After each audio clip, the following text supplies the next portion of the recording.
The high desert of New Mexico did not trade in mercy. It was a land of sharp edges and blinding light. The sun rose each morning like a judgment, baking the arid soil into a cracked red plate. This was Evelyn Miller's world. Her home was a small adobe cabin, little more than 2 rooms, sitting squat against a landscape that threatened to swallow it. The wind was the only constant, a scouring, lonely voice that peeled the paint from her door and rattled the one glass window. She was a widow. The word was a heavy cloak, one that did not fit well on a woman who had not yet seen 25 summers. It felt brittle in her mouth, like dry leaves. She had come here from back east, from Ohio, a place with green trees and soft rain, following a husband full of dreams. John had seen promise in this hard land. He had seen a future. Evelyn had only seen the dust. Now John was part of that dust. So was their son, Thomas. The town of settlers, a straggling line of buildings with false fronts built tall to look important, was 7 miles to the west. The town left her alone. She, in turn, left them alone. It was an unspoken pact, sealed in the polite, averted glances she received on her rare trips for flour and salt. She was a living reminder of a truth nobody wanted to face. She was the woman whose husband and child had been killed by their own soldiers. It had happened a year past, a patrol of young, nervous men in blue coats, chasing rumors of an Apache raid. They had come to the farm. John, always trusting, always believing in the inherent goodness of things, had walked out to meet them, his hands open and friendly. Thomas, who was 4 years old and worshipped his father, had toddled out behind him. There had been shouting, confusion. Evelyn had been inside, at the stove.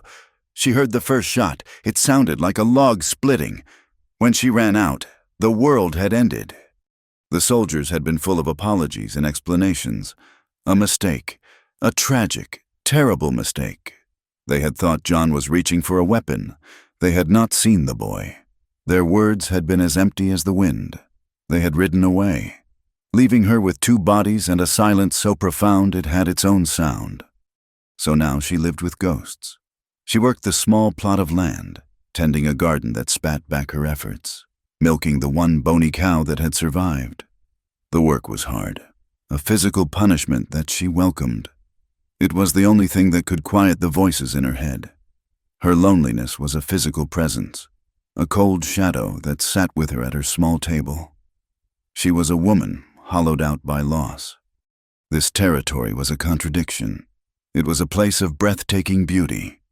In the mornings, the light would spill over the eastern mesas, painting the sky in colors of peach and violet and gold. The land was vast, an ocean of rock and sand and hardy brush that stretched to the curve of the earth. Far to the south, the mountains stood like purple shadows, promising water and coolness. A man could get lost in that beauty. A man could believe he had found God here. But it was a God of wrath, not of comfort. This was a land that did not coddle life. It demanded toughness. Everything that lived here had thorns, or venom, or teeth. The prairie grass was tough as wire. The mesquite trees clung to life with roots that went down 50 feet. The rattlesnakes slept under the rocks, and the coyotes watched from the hills. And the people were no different.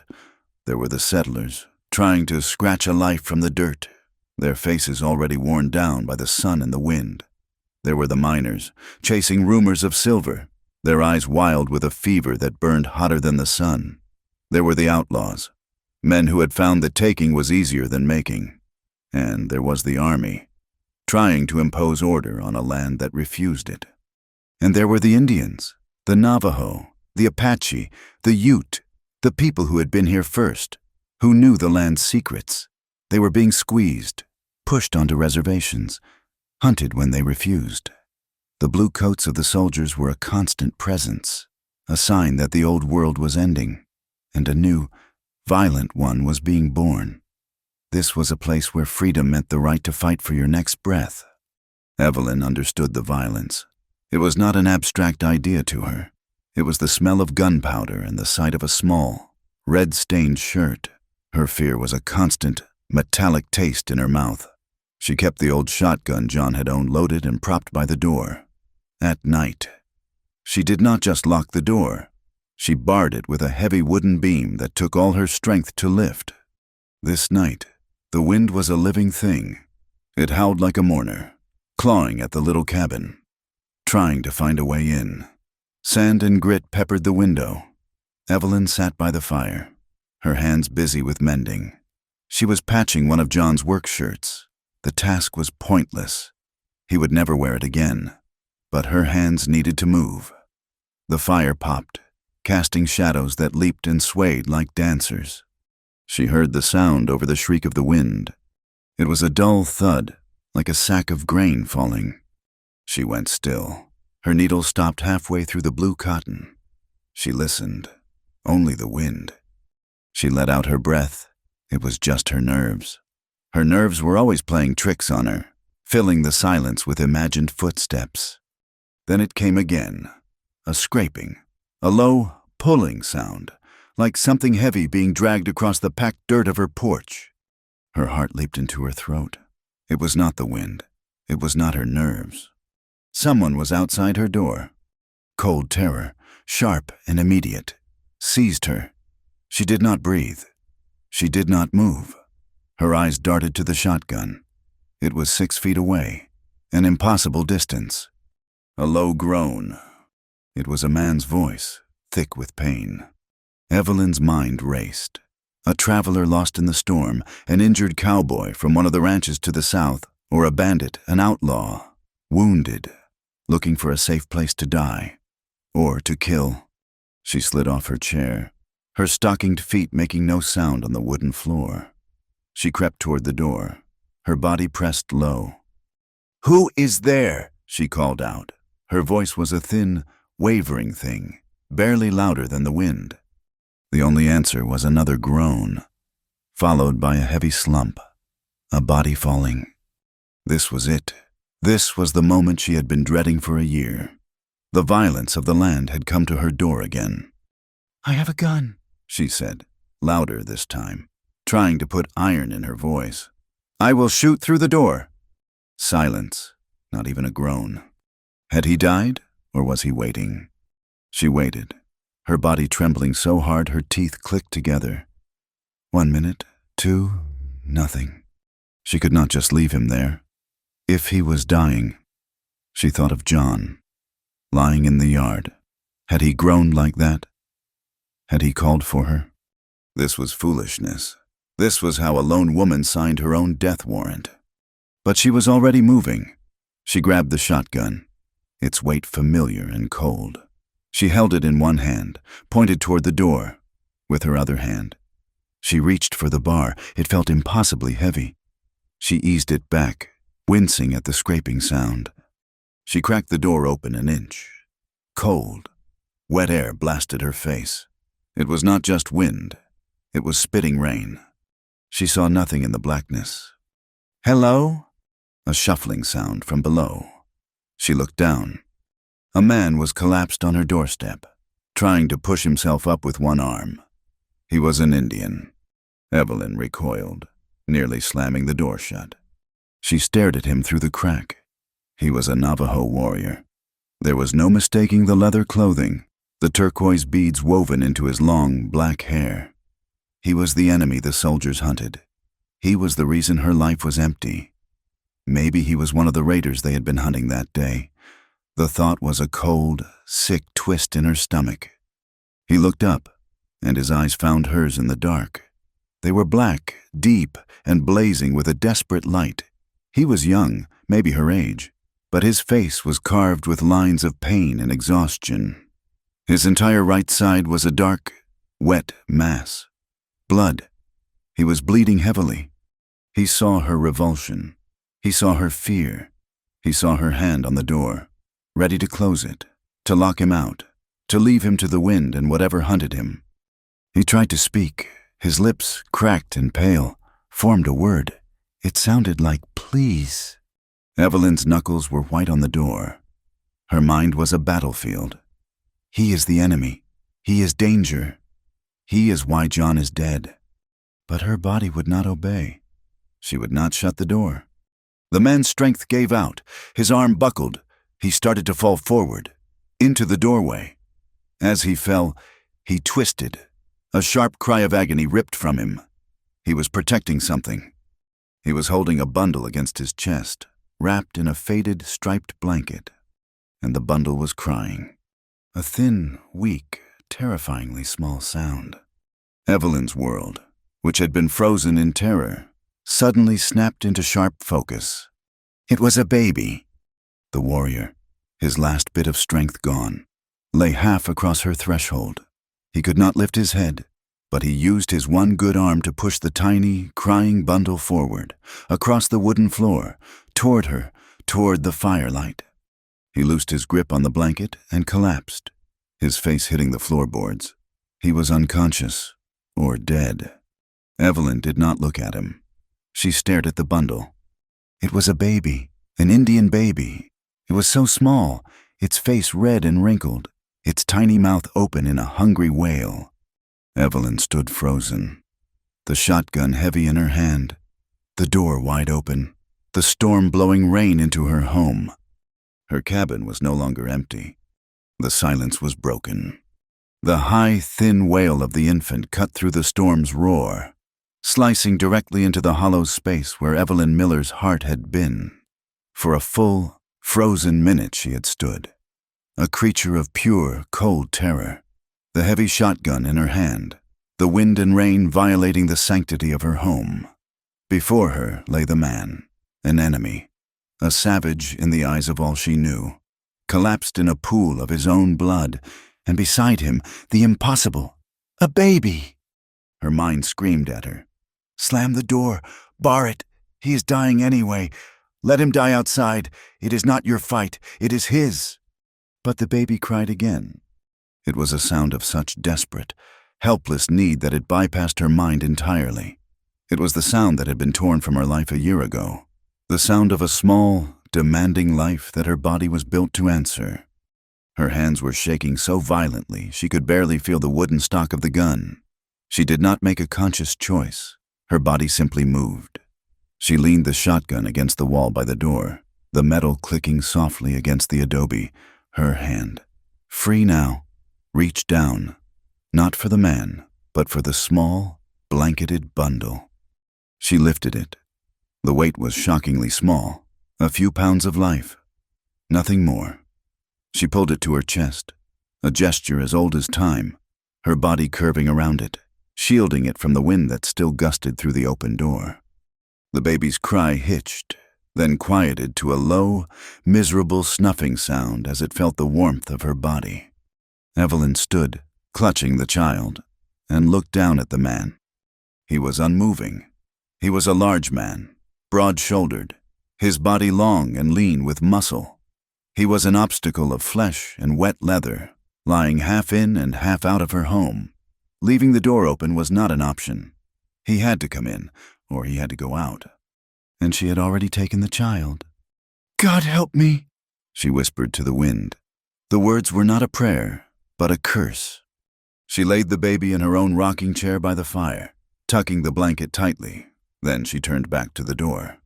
She grabbed the man under his arms. He was a dead weight, heavy as stone. She pulled. Her boots slipped on the floorboards, slick with the rain and blood he had brought in. He did not move. "You will not die in my doorway," she hissed, her voice raw with a sudden, desperate anger. She braced her feet against the doorframe. She pulled again, using her whole body, her back screaming in protest. He moved an inch, then another. She dragged him, scraping, over the threshold, his body leaving a dark, wet smear on her floor. She got him fully inside and then slammed the door shut against the storm. The sound was a cannon shot in the small room. Silence fell, broken only by the crackle of the fire and the wind's muffled howl. She dropped to her knees, panting, her hair plastered to her face. She had done it. She had barred the door. But the danger was not outside. It was here, inside, sealed in with her. The man lay on his back, his face turned toward the firelight. His eyes were closed. His breathing was a shallow, ragged rasp. Evelyn found herself staring, in her terror on the porch. He had been a shape, an idea of an enemy, here in the warm light of her own hearth. He was a man. His face, though streaked with mud and blood, was strong, with a high, noble brow and a jaw that was stubborn even in unconsciousness. His black hair was long and thick, matted now, but she could see the care with which it had been tied back. He was young, no older than her John had been. He was a warrior. His leather tunic was stained and torn, but it was well made. A knife was still sheathed at his hip. A quiver of arrows was slung on his back. Though it looked empty, he was a man of violence, a man who lived by the arrow and the knife. And he was the enemy. The society she lived in, the government that ruled the land, had declared him so. He was a Navajo. To the soldiers, he was no better than a wolf, to be hunted and killed. And she, by bringing him inside, had just committed a crime, a treason. If they found him here, they would not ask questions. They would see her as a collaborator, an Indian lover. They would treat her no better than him. Her eyes went to the baby. It was stirring in the chair, its tiny face wrinkled. It was an Indian child. His child. A wave of complex, suffocating emotion washed over her. Pity, it was undeniable. He was grievously wounded, hunted, and his only concern had been for this child. He had used the very last of his strength to push the baby to safety. To her, his enemy. Why? The question hung in the air. Why her? Did he simply see a light in the storm? A woman's face? Or had he sensed that she, too, was an outcast? A woman broken by the same blue-coated soldiers who were hunting him? She looked at him, and beneath the pity, a strange, unwelcome feeling stirred. It was not admiration, not exactly, but a grudging respect. He was strong. She could see it in the muscles of his arms, in the proud set of his head. Even now, he had endured what must have been agony, had carried a child through a storm, with soldiers on his trail. He had not quit. He had fought for every last breath. Not for himself, but for the baby.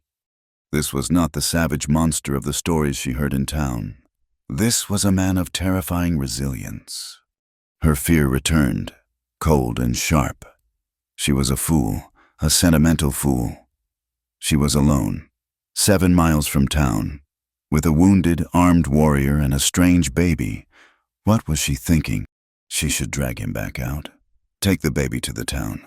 Leave it on the steps of the church. They would take it. They would put it in an orphanage. It would be safe.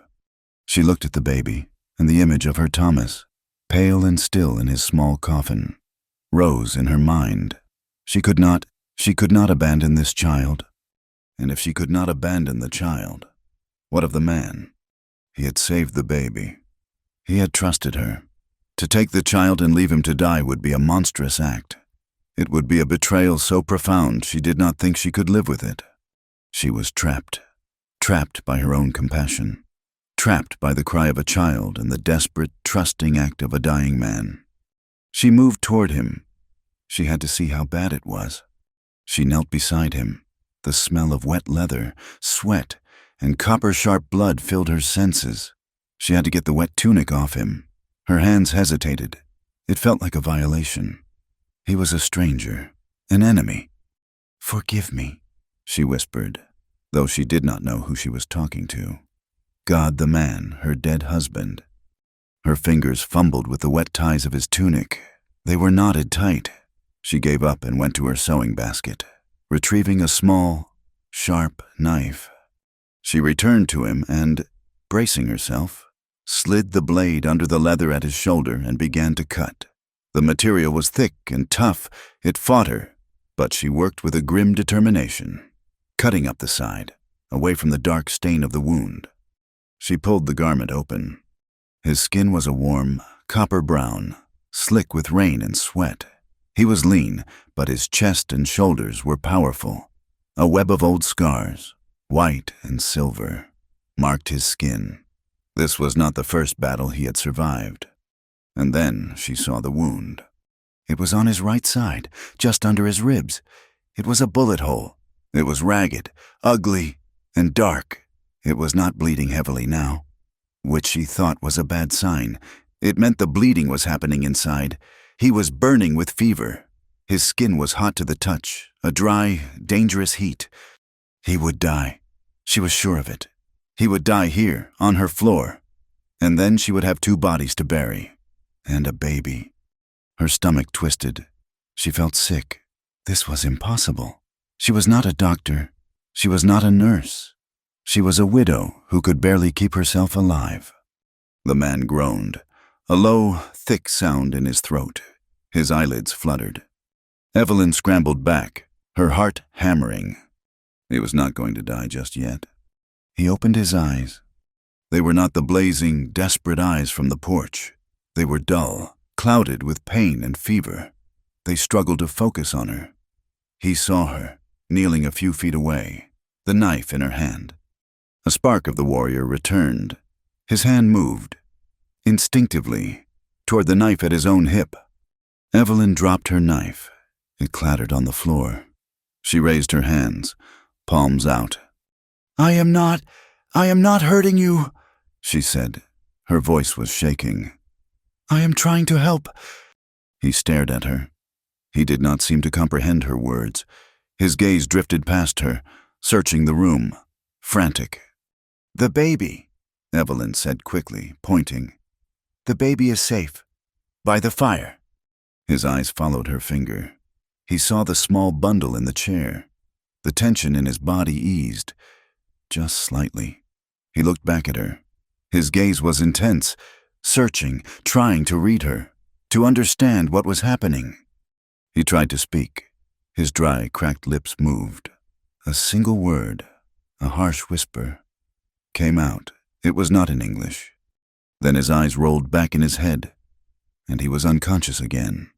Evelyn let out a breath she had not known she was holding. She looked at him, no longer a warrior, but just a broken, feverish man. She looked at the sleeping baby. She looked at the shotgun, still leaning by the barred door. The lines were so clear in the outside world. White, Indian, soldier, settler. Right, wrong. In her cabin, in the heart of the storm, those lines were blurred into a bloody, confusing mess. But as she looked at the 2 souls who had crashed into her solitude, one thing became terribly, burdensomely clear. She had been empty for a year, a husk of a woman going through the motions of living, and now her small, quiet home was suddenly, dangerously full. She could not abandon them. The realization settled on her, as heavy and undeniable as the bar on her door. She did not know if she was saving them, or if she was sealing her own fate. She only knew she could not turn away. Her body, stiff and sore, rose from the floor. She put her small knife back in the sewing basket. She walked to the stove and placed the heavy kettle over the fire to heat water. She went to her linen chest and pulled out the clean white sheets she had not used since John was alive. She began to tear them into strips. Her hands, which had been shaking, were now steady. The decision, once made, settled in her bones like a chill. There was no unbarring the door, no putting the man and the child back into the storm. She had invited this, and now she had to see it through. Her first thought, after the water was on the fire, was not for the man. It was for the child. The small bundle in the rocking chair was moving, a tiny fist escaping the blanket. The wail had subsided, replaced by a rooting, snuffing sound that was more instinct than thought. It was the sound of profound, aching hunger. Evelyn moved to the chair and knelt. She gently unwrapped the blanket. The baby was tiny, impossibly so. She had thought it was a newborn, but it seemed older, perhaps a few months, just desperately small and thin. His skin was sallow and loose, his limbs like brittle sticks. His black eyes, too large for his face, stared up at her with a terrifying, vacant intensity. He was starving to death. The man had been carrying a dying child. A sharp, painful memory lanced through her. Thomas, in his first weeks, round and pink, his cry robust and demanding. This child was silent, his energy reserved for the basic, frantic search for food. She had a cow. The milk was thin, this time of year, but it was milk. She hurried, her movements suddenly efficient. She ladled milk from a pail into a small tin cup, diluted it with a splash of the hot water from the kettle, and tore a fresh strip from the linen she had set aside. She sat in the chair, the child in her lap. The feeling of the small, light body against her own was a shock. A phantom limb suddenly restored. It hurt. It was a physical ache that started in her breasts and spread to her throat. She dipped the rag in the warm milk and touched it to the baby's lips. He did not understand at first. He turned his head away, his mouth making that same hopeless rooting motion. "No, here," Evelyn whispered, her voice rough. She touched the wet rag to his mouth again, squeezing a single drop onto his tongue. His body went rigid, his eyes focused. A tiny, bird-like hand flew up and clamped onto her finger. His mouth latched onto the rag with a desperate, greedy suction that startled her. He began to suckle, his whole body trembling with the effort. Evelyn sat very still, feeding the child drop by drop. Her own breath caught in her chest. She watched the small throat work. She had done this before. She had sat in this very chair, in the dead of night, and nursed her own son. The motions were branded into her. The memory of it, the ghost of Thomas in her arms, was so strong that for a moment she could not see the small, dark-haired child she was holding. Tears pricked her eyes, hot and sharp. She was not crying for the Indian baby. She was crying for herself, for the life that had been stolen, for the return of this feeling she had thought was buried forever. This, she realized, was what the warrior had been counting on. Not her mercy, her motherhood, when the baby would take no more. He fell into a sleep so deep it looked like death. His small face was slack, his breath almost imperceptible. Evelyn held him for a long time, the warmth of him seeping into her. She looked at the man on the floor. He had saved this child, had carried him, wounded, through a storm, to give him this one frail chance. She carefully made a bed for the baby in a wooden crate she used for storing vegetables, lining it with her thickest shawl and placing it near the fire, but not too near. Only then did she turn her full attention to the man. He had not moved. His breathing was still a shallow rasp, his face tight with pain. She had to clean the wound. She brought the basin of hot water, the rest of the linen strips, and a bottle of whiskey. It was John's. She had not touched it in a year.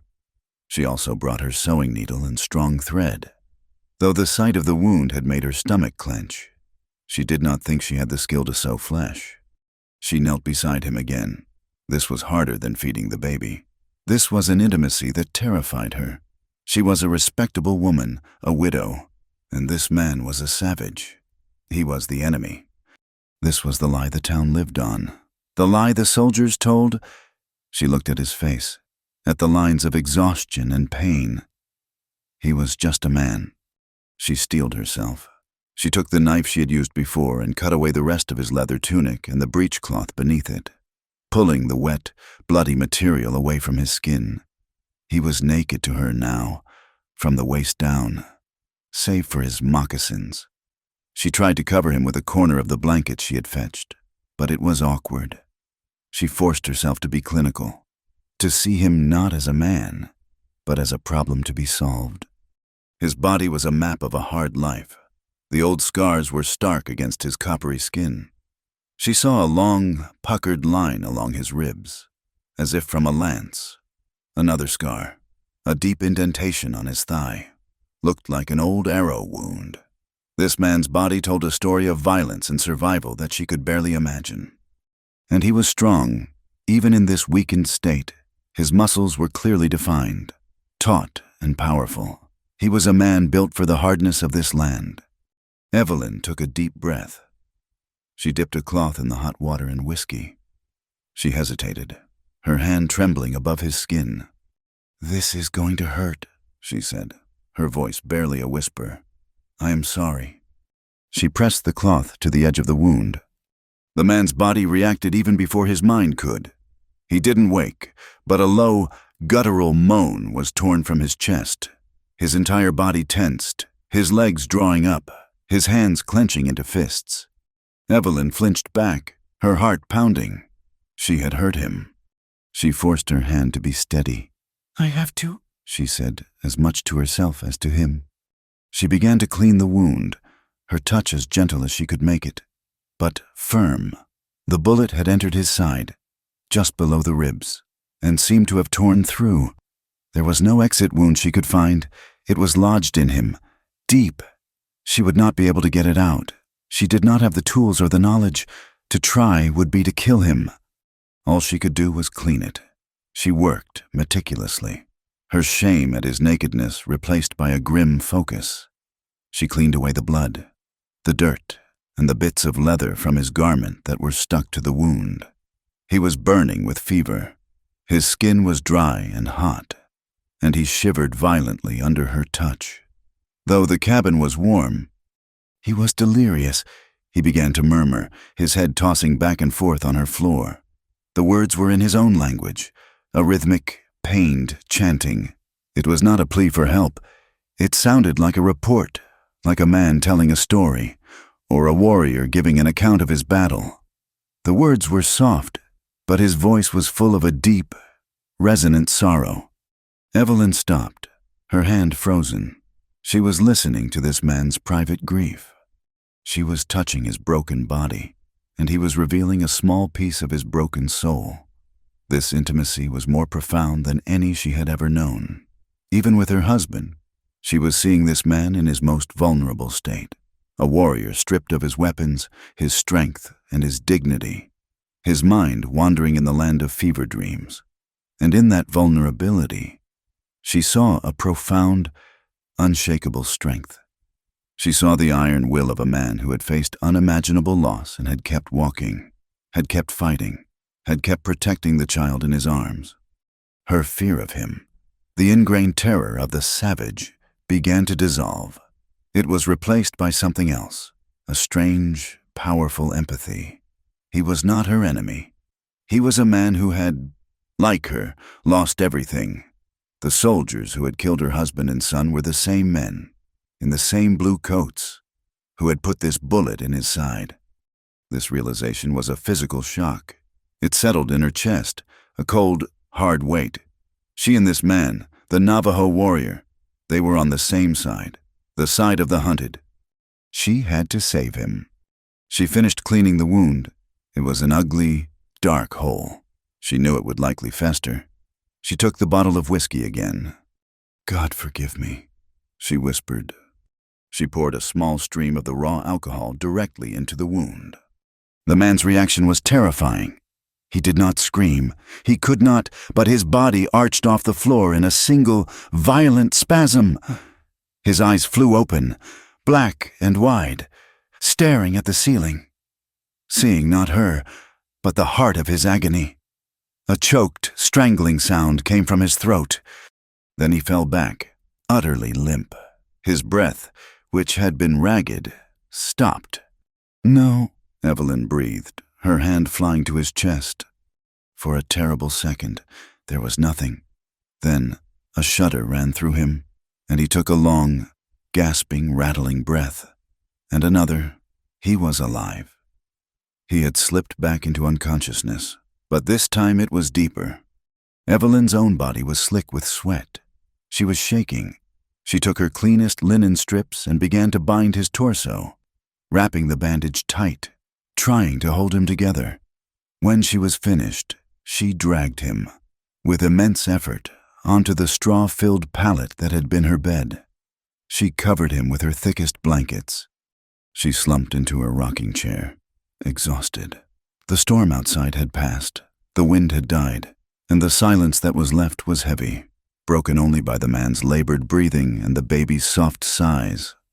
Dawn was painting the edge of the sky in a pale, sick gray. The reality of her actions settled on her. She was harboring a fugitive, an Indian warrior. She was nursing him back to health. she was feeding his child. She thought of the town. She thought of Sheriff Brody, a decent man, but one who followed the law, the army law. She thought of the whispers, the stares she already endured. If anyone knew, if anyone even suspected. She was not just a grieving widow anymore. She was a criminal. She sat in the dim light, and she questioned her own heart. Was this the right thing to do? Was she obeying some higher moral law, or was she just a desperately lonely woman, clinging to the first living, breathing souls who had stumbled into her empty life? Was she saving them, or was she using them to save herself? The guilt of that question was as sharp as the warrior's pain. She felt a profound sense of shame. She looked at the man, his strong face now relaxed in his fever sleep. She looked at the baby, safe in his crate. She did not know the answer. She only knew that she could not go back. She had made her choice, driven by instinct, by grief, by a flicker of shared humanity she had not known she still possessed. She had stepped off the path of her old life. The desert outside was a dangerous, unforgiving place. But she knew, with a certainty that chilled her to the bone, that the most dangerous place in all of New Mexico was now this small, two-room cabin. The fever did not break for 3 days. 3 days and 3 nights. Evelyn lived in a waking nightmare. The man, Dakota, thrashed on her pallet, his body a furnace. He was lost in the delirious lands of his own mind, crying out in his language harsh, guttural commands, then long, keening wails that made the hair on her arms stand up. She bathed him with cool water, her hands moving with a mechanical efficiency that kept her fear at bay. She forced water and thin broth between his cracked lips, terrified he would die, and just as terrified that he would live. The baby was her anchor. She named him, in her own mind, Adam. It felt like a beginning. He was a fragile thing, but he had a powerful will to live. He took the warm, diluted milk from the rag with a frantic, desperate strength. When he was fed, he would sleep, and she would watch the impossible. Tiny rise and fall of his chest. His presence filled the hollow, silent places in her cabin. A small, warm light in the suffocating darkness of her grief. On the 4th morning, she woke from a cramped doze in the rocking chair to silence. The man's ragged breathing had smoothed. She turned, her heart in her throat. He was awake, his eyes were open, and they were clear. The fever was gone. He was watching her. Evelyn froze. This was not the delirious, broken man from the floor. This was the warrior. He was weak, his face gaunt and pale beneath his copper skin. But his gaze was sharp, intelligent, and deeply, unnervingly still. He looked at her for a long moment, his eyes taking in her exhaustion, the fear she could not hide.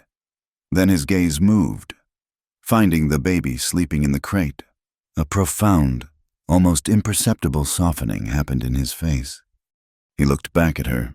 His lips moved, testing a language that was not his own. Safe, Dakota said. It was not a question. It was a statement, his voice a dry, rough whisper. Evelyn could only nod. He is safe. He is hungry, but he is alive. Dakota closed his eyes for a moment, a long sigh escaping him. It was the sound of a man setting down a burden he had carried for 100 miles. He tried to push himself up on one elbow, and a sharp, hissing breath of pain cut him short. He fell back, his face tight. "Do not move," Evelyn said quickly, rising from the chair. "Your wound, it is bad. You will tear it open." He looked at her, his black eyes unreadable. He did not understand all her words, but he understood her tone. He relaxed, his body surrendering to its weakness, but his eyes never stopped watching her. This was how their language began. It was a language of necessity, built from gestures, single words, and a shared understanding that ran deeper than speech. She would bring the baby to him, and he would touch the child's cheek with one long finger, his expression unreadable, but his touch infinitely gentle. "Atsa," he whispered one afternoon, touching the baby's chest. "What?" Evelyn asked. "His name, Atsa." He made a brief, soaring motion with his hand. "Eagle." Evelyn looked at the tiny, fragile child. He looked nothing like an eagle. "I have been calling him Adam," she said softly. Dakota just looked at her, and she felt a strange flush of defensiveness. They were two parents, from two different worlds, arguing over a child that belonged to neither of them. The absurdity of it was almost hysterical. He taught her other words. He would point. "Two," he would say, pointing to the water cup. "Chill." He gestured to the herbs she had gathered to boil, hoping to fight the infection. She learned he was Navajo, or Dane, as he called his people. In turn, he learned from her. His English was broken, a collection of nouns and verbs he had likely picked up from traders or soldiers, but he was a quick study. His mind was sharp. "Soldiers," he said one evening, his voice stronger. He was sitting up now, leaning against the cabin wall, his face still carved with pain. "They hunt me." "I know," Evelyn said quietly, spooning broth into a bowl. "Why? You help?" he asked, his gaze fixed on her. This was the question that had hung between them for days. Evelyn stopped. She looked at him, at his strong, wounded body, at the deep sorrow in his eyes. How could she explain it? She did not understand it herself. "They killed my family," she said, her voice flat, devoid of emotion. "The soldiers, my husband, my son." Dakota's stillness was absolute. He did not offer pity. He did not offer comfort. He simply received her words, his eyes holding hers. He knew this brand of grief. He lived it, in that moment, the chasm between their worlds, of skin and language and custom, vanished. They were just two people, sitting in a small room, survivors of the same senseless storm. He nodded once, a gesture of profound, shared understanding. That was all. It was more than anyone in the town had ever given her. The connection between them was no longer just about gratitude or pity. It was a quiet, fragile thing, a thread of shared loss. She found herself watching him when he thought she was not. She watched his hands, strong and surprisingly deft, as he worked to repair a strap on his moccasin using a needle and thread she had given him. He was a man of immense patience. He moved with a deliberate economy of motion, his body still weak, but his will like iron. He, in turn, watched her. He watched her tend the baby, his eyes following her as she rocked him, her voice a low, humming sound. He watched her bar the door at night, her face set in lines of fear. He saw her loneliness. He saw the strength she did not know she had. The danger, however, was not an abstract idea. It was 7 miles away. In the town, it wore a blue uniform and carried a repeating rifle. Evelyn knew she had to go for supplies. The baby needed more milk than her one cow could give, and her flour was low. She had been putting off the trip, her stomach sick with dread. She could not leave Dakota and the baby alone, and she could not take them. But the decision was made for her. She was outside, in the pale morning light, scattering grain for her chickens, when she heard the sound, a horse, a single rider, coming from the direction of the town. Her blood turned to ice. She ran to the cabin door. Dakota was already on his feet. He had heard it, too. His weakness was gone, replaced by a deadly, coiled energy. Her shotgun was in his hands. He had taken it from the wall. "No," she whispered, her hand flying to her mouth. "Do not. It might be a friend." He gave her a look that said he had no such friends. "Please," she begged, putting her hand on the warm metal of the gun. "Hide in the root cellar. Please, for the baby." His eyes flickered to Atsa. He understood. He gave her the shotgun, his hand brushing hers. The touch was electric, a shock of warm, living skin. He took his knife from his belt and moved, with a speed that defied his wound. to the small trap door in the corner of the room. He slipped inside without a sound. Pulling the door down over his head, Evelyn threw a ragged rug over the door. She scooped up the baby and his crate and put them in her bedroom, pulling the curtain closed. She was breathing so hard she felt faint. A knock came at the door. "Ms. Miller, you in there?" "Evelyn." It was not the army. It was Silas Henderson, their closest neighbor. If 3 miles could be called close, he was a good man. Decent, but he was a gossip, and he was a firm believer in the town's order. She opened the door, forcing a smile that felt like a crack in her face. "Mr. Henderson, what a surprise." He was a tall, thin man, his face weathered like old leather. He took off his hat, his eyes kind but sharp. "Mornin', Ms. Miller. I was just passing on my way to check my east fence line. Saw your chimney was smoking. Thought I'd check in. That was some storm we had." "It was," Evelyn said, keeping her body in the doorway, blocking his view. "We are fine. Thank you for stopping." His eyes darted past her, into the shadows of the cabin. You look a bit peaked. Evelyn, if you do not mind me saying, all alone out here, it is not right." "I am just tired," she said quickly. "The wind kept me awake." "Aye, it'll do that," he nodded, but his eyes were still moving. "I saw the army patrol in town yesterday. They're thick as flies. Seems they're still hunting for that Navajo buck who got away, the one who killed those 3 soldiers up by the canyon." Evelyn's hand gripped the doorframe. "Oh." "Yes, sir. Killed 'em all, they say, and vanished like smoke. They say he is wounded, though they figure he is holed up somewhere or already dead. They're checking every ranch, every homestead." His eyes met hers. "They'll be out this way.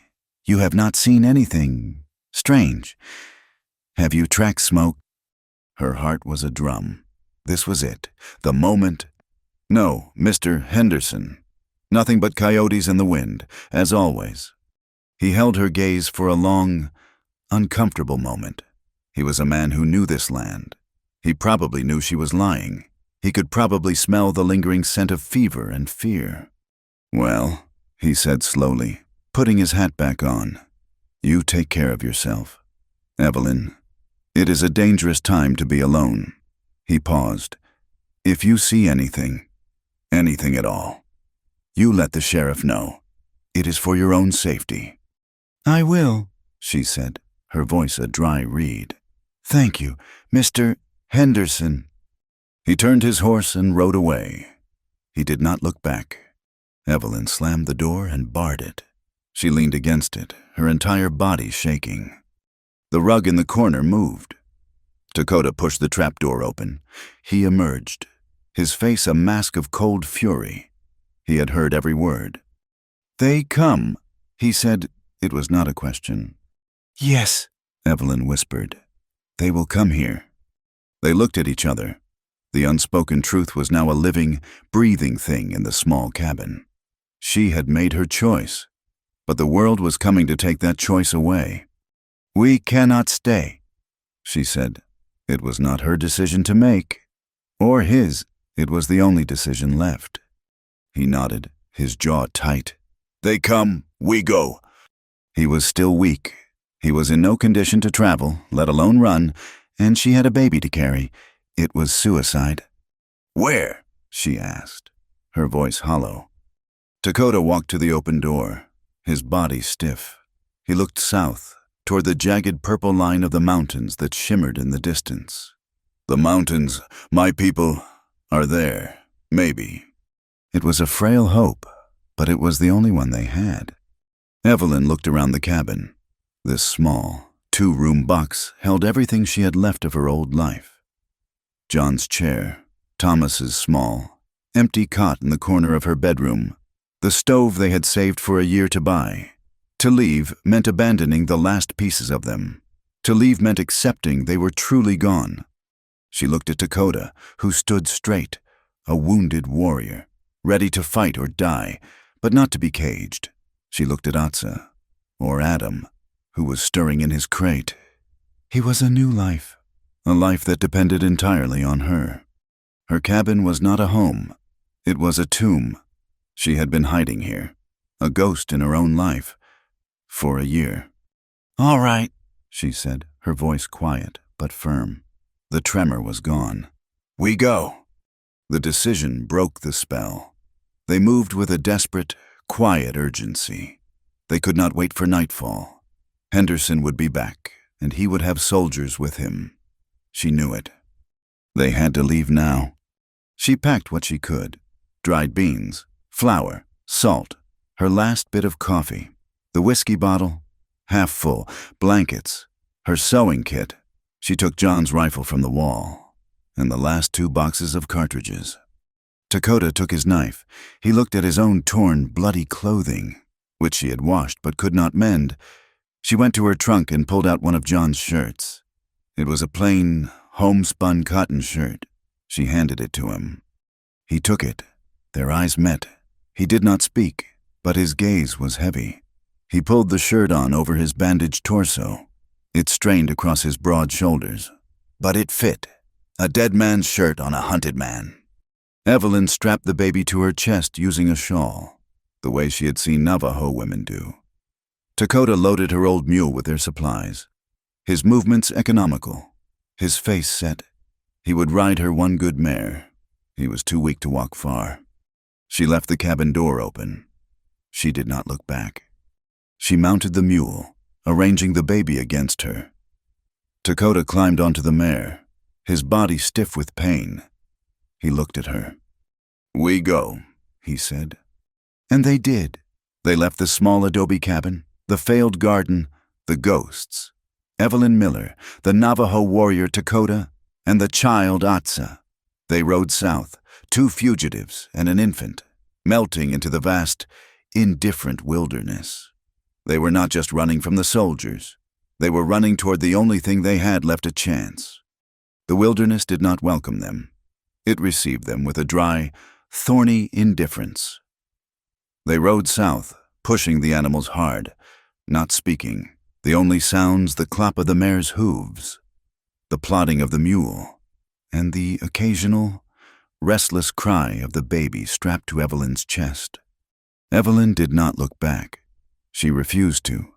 She knew what she would see. She had known it the moment Silas Henderson had ridden away.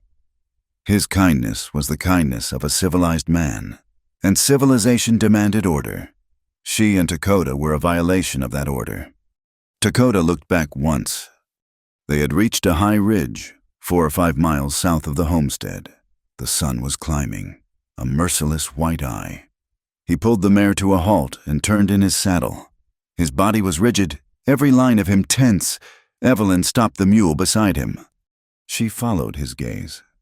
From this distance, her small cabin was just a speck, a child's block dropped in the immense landscape. But it was not the cabin he was looking at. A thin, dark line of smoke was rising from where it stood. It was not chimney smoke.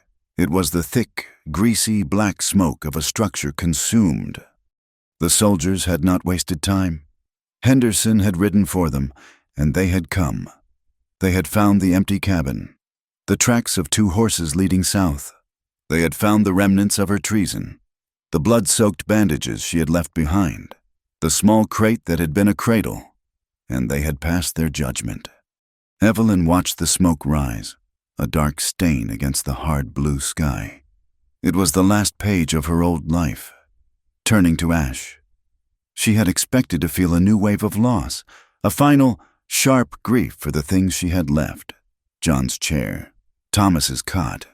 She felt nothing, just a cold, clean emptiness. The fire had liberated her. There were no more ghosts to hide. There was only the trail ahead. Dakota watched the smoke for a long time, his face a mask. He was reading the sign. He was calculating. He knew what it meant. This was not a hunt anymore. This was a pursuit. He turned his horse, his eyes meeting hers. He did not have to say anything. She saw the new urgency in his expression.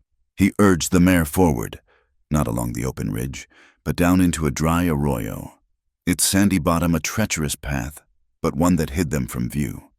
The days that followed blurred into a single, unending trial of heat, thirst, and pain. The land grew harder. The flat desert gave way to a broken country of deep canyons, sheer rock faces, and thorny mesquite. Dakota pushed them relentlessly. He was a different man from the patient in her cabin. Here, in the wild, he was the master. She was the student. He was wounded, his body still weak from the fever, but his will was a separate, unbending thing. He rode the mare, slumped forward, his hand often pressed to his side, his face gray with a pain he never spoke of. But he did not stop. His eyes were constantly moving, reading the land, the sky, the subtle bend of a blade of grass, the flight of a hawk. He was looking for water, for game, and for the blue-coated men he knew were behind them. They traveled in the merciless heat of the day, using the winding canyons and dry riverbeds to hide their passage. At night, they made cold camps in the deep shadows of the rocks. There could be no fire. The risk of smoke was too great. They ate sparingly, dried beans softened in a cup of their precious water, a strip of tough, dried meat she had packed. Evelyn's world shrank to the small, vital needs of the present, the ache in her back from riding the mule, the burning of the sun on her face, the chafing of the shawl that bound Atsa to her chest. The baby was the center of their universe. He was a fragile, demanding clock. He would wake, his thin cry a sound that seemed loud enough to echo for miles. Evelyn would nurse him, her body stiff with fear, her eyes scanning the rocks above. Terrified his cry would betray them. Her milk was long gone, and the one cow was miles behind them. She fed him the same mixture of water and milk from the tin she had used in the cabin, until the small supply of milk she had carried in a jar turned sour. After that, she boiled flour and water into a thin, weak gruel. He could barely stomach it. He was growing thinner. His skin was hot and dry. On the third day, he would not stop crying. It was a weak, sick, continuous wail. Evelyn was frantic. She rocked him. She walked with him, her own tears of frustration and terror stinging her eyes. Dakota, who had been sitting motionless against a rock, conserving his strength, pushed himself to his feet. He came to her. He did not speak, but simply held out his hands. Evelyn hesitated. Her instinct was to clutch the baby tighter. "Please," he said, his voice rough. She handed him the child. Dakota held Atsa with an unexpected gentleness. He cradled the baby against his own chest, his large, scarred hand supporting the tiny head. He began to speak. It was not English, not the harsh commands she had heard in his fever. It was a low, soft sound, a crooning, rhythmic song. He walked back and forth in the small patch of shade, his voice a gentle vibration, his body swaying. The baby's cries softened. They hitched. They subsided into small, exhausted sobs. And then, silence. Atsa slept, his small, sick face pressed against the buckskin of Dakota's tunic. Evelyn stared, her throat tight. She had been trying to quiet the child with panic. He had quieted him with peace.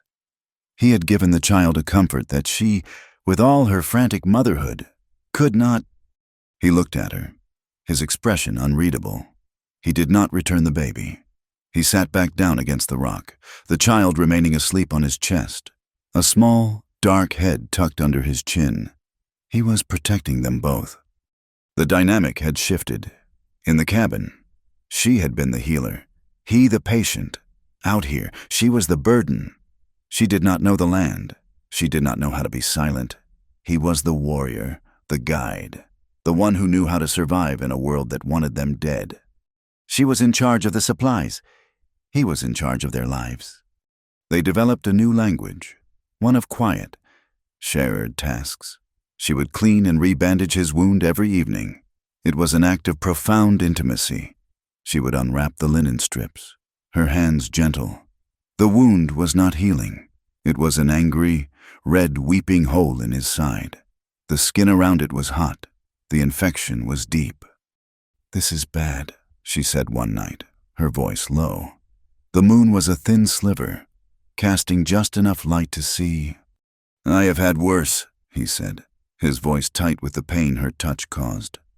"You will die if it is not cleaned," she said, her voice sharp with a fear that surprised her.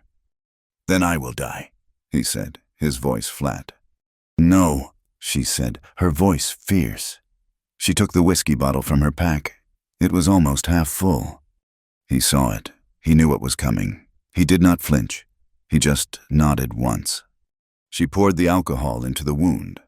He did not make a sound.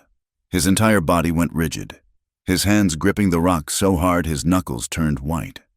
A thin sheen of sweat popped out on his forehead, but he did not cry out. She watched him, her own body trembling in sympathy. The sheer, brutal control he possessed was terrifying. It was magnificent. When the spasm passed, he was breathing in harsh, sharp gasps. She quickly bound the wound with fresh linen. Her hands were shaking. He reached out and, for the first time, he touched her. Not as a patient, not as an enemy. He laid his hand over hers, the one she held against his side. His hand was hot and rough, his grip surprisingly strong. "Thank you," he whispered. She could not speak. She just nodded, her eyes burning. She left her hand under his for a long moment, his pulse beating against her palm. That night, they talked. The shared pain had broken a barrier.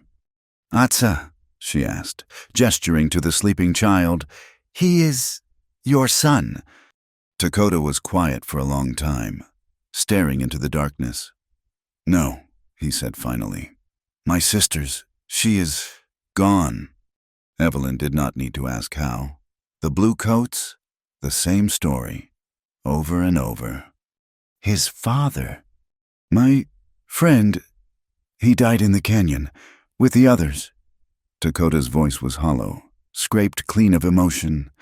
"The soldiers, they killed the men, they took the women. My sister, she hid the child. She told me, 'Run.' I ran." Evelyn could see it. The fire, the screaming, the impossible choice. He was not a warrior who had killed 3 soldiers. He was a survivor, a man who had failed to save his people and was now carrying the last flickering ember of his family. "My son," Evelyn said, her voice thick. "His name was Thomas. He loved the sky. He thought it was a blue blanket." Dakota turned his head. He looked at her. He did not offer empty words. He did not say he was sorry. He just looked at her, his eyes full of a shared, terrible knowledge. He knew the shape of the hole a child left behind. In that moment, sitting in the cold dark, 100 miles from anything, they were no longer white and Indian. They were not settler and savage. They were just 2 people, their insides carved out by the same knife. The love they had felt for the ones they had lost became a bridge between them. They traveled for 2 more days. The land changed again. They were in the foothills now, the mountains rising before them, a sheer, purple wall of rock and pine. They were safer here. The canyons were deeper. The trees offered cover. That night, for the first time, Dakota built a fire. He did it with a skill that was like magic, using a small hand drill and dry tinder, building it in a deep pit so the smoke would be thin and the light would not show. The small, crackling flames were a blessing. They were warmth. They were hope. Evelyn made a thick gruel of beans and flour. Atsa was asleep, his breath still shallow, but he was holding on. They sat on opposite sides of the small fire. The silence was comfortable. Easy. She looked at him. The firelight softened the hard lines of his face. He was still wearing John's shirt. It was torn now, and stained with his own blood. She looked at him, and she felt something new. It was not pity. It was not gratitude. It was a slow, deep, terrifying warmth that started in her chest and spread outward. It was a feeling she had thought was dead, buried with John. She was afraid of it. She was afraid of him, of what he represented. This was madness. She looked away from the fire, into the vast, silent darkness of the mountains. The soldiers were behind them. The unknown was ahead. Her life was balanced on a knife's edge. "Dakota," she said. Her voice was so quiet she barely heard it herself. He looked at her, his black eyes sharp in the firelight. "What do we do now?" It was the question that had been sitting on her heart for days. It was not about the next canyon or the next meal. It was about them. It was about the child. It was about the rest of their lives. He did not answer. He just watched her, his face unreadable. He had been leaning against his pack, but now he sat up straighter. His wound, she knew, was pulling, the bandage tight. He winced, a brief, sharp tightening of his lips. He raised a hand, his movement slow and stiff, to the buttons of John's shirt. He was not looking at her now. He was looking at the fire. He undid the top button, his fingers clumsy. Then the next. He was in pain. He needed to check the bandage. He needed to breathe. He pulled the shirt open, revealing the stained linen strips wrapped tightly around his chest and the hard, coppery skin above them. He stopped, his hand resting over his heart, over the wound that she had tended, the wound that bound them together. He looked up. His eyes met hers, and, in their depths, she saw that he had not misunderstood her. He had heard the real question. All the defense was gone from his face. The warrior was gone. The hunted fugitive was gone. There was only the man, wounded and tired, his life held in her hands. He had given her his trust. He had given her his story. He had given her the child. He had nothing left to give but this. He let his hand fall open, a gesture of complete, absolute surrender. "Whatever you say," he whispered. The words were a profound shock. It was not an answer. It was a vow. He was a warrior, a man of iron will, and he was placing his life, his future, at her feet. It was the most terrifying, intimate thing anyone had ever done. Evelyn stared at him. Her breath caught in her throat. She could not speak. She had been running from her past, a ghost fleeing a graveyard. She had stumbled into this, a violent, desperate flight for survival. But she saw, in the firelight, in the eyes of the man across from her, that she was not just running from something. She was running toward him. She held his gaze. The loss was still there, a scar on her heart. But beside it, a new, fragile, and powerful hope was beginning to grow. It was a wild, dangerous hope, born in violence and nurtured in desperation. And it was the only thing she had. His words hung in the small, fire-lit space between them. "Whatever you say," it was an abdication of power, a laying down of his will, and it left Evelyn breathless. It was a trust she had done nothing to earn, and it was heavier than any burden she had ever carried. She looked at him, the man who had been her enemy, then her patient, then her guide. Now, he was something else entirely, something she had no name for. The firelight played on the hard planes of his face, the open collar of John's shirt, the stark white of the bandages beneath. She could not answer. The night passed in a long, charged silence, broken only by the baby's soft breathing and the crackle of the fire. They did not sleep. They sat and watched the flames. Two survivors at the edge of the world. The hope that had flickered in the darkness felt more real in the morning. The sun rose, and for the first time, it did not feel like a judgment. It felt like a promise. They were in the mountains. The air was thin and sharp and clean. Dakota's wound, though still angry, seemed no worse. He had moved with less pain as he prepared the mare. Atsa had taken a full portion of the thin flour gruel without complaint. They were a family. The thought was a wild, strange, and dangerous one.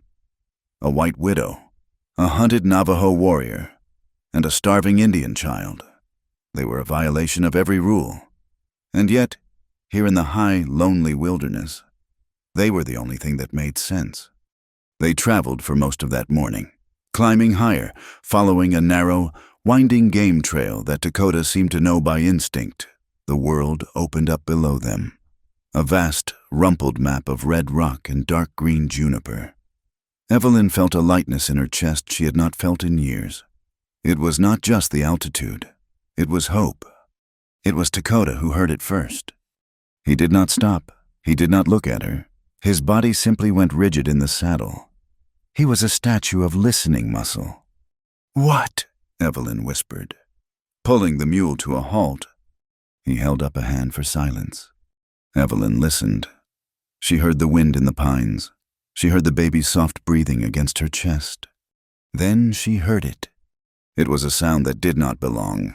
A metallic clink, the sound of a steel horseshoe striking stone. It was far below them, but in the clear, thin air, it traveled, a small, sharp promise of death. "Dakota," she breathed, her blood turning to water. He was already moving. He slid off the mare, his pain forgotten, a terrifying, silent efficiency taking over. He grabbed John's rifle from where it was strapped to his saddle. "Stay here," he commanded, his voice a low, harsh rasp. He moved up the slope, not like a wounded man, but like a shadow, using the boulders and trees for cover. Evelyn's heart was a cold, hard knot in her chest. She could not stay. She slipped off the mule, her own shotgun in her hand, and scrambled up the rocks after him.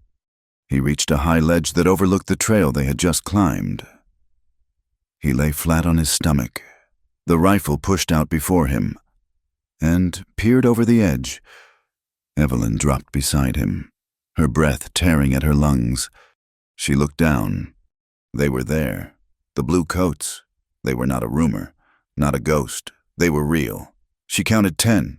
10 soldiers, their uniforms stark against the red rock, their horses picking their way up the trail.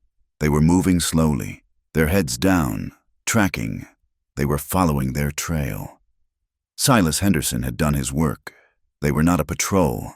They were a posse. "Oh, God," Evelyn whispered, her hand tightening on the shotgun. Dakota said nothing. His face was a mask of cold stone. He was calculating. He watched them for a long, silent minute.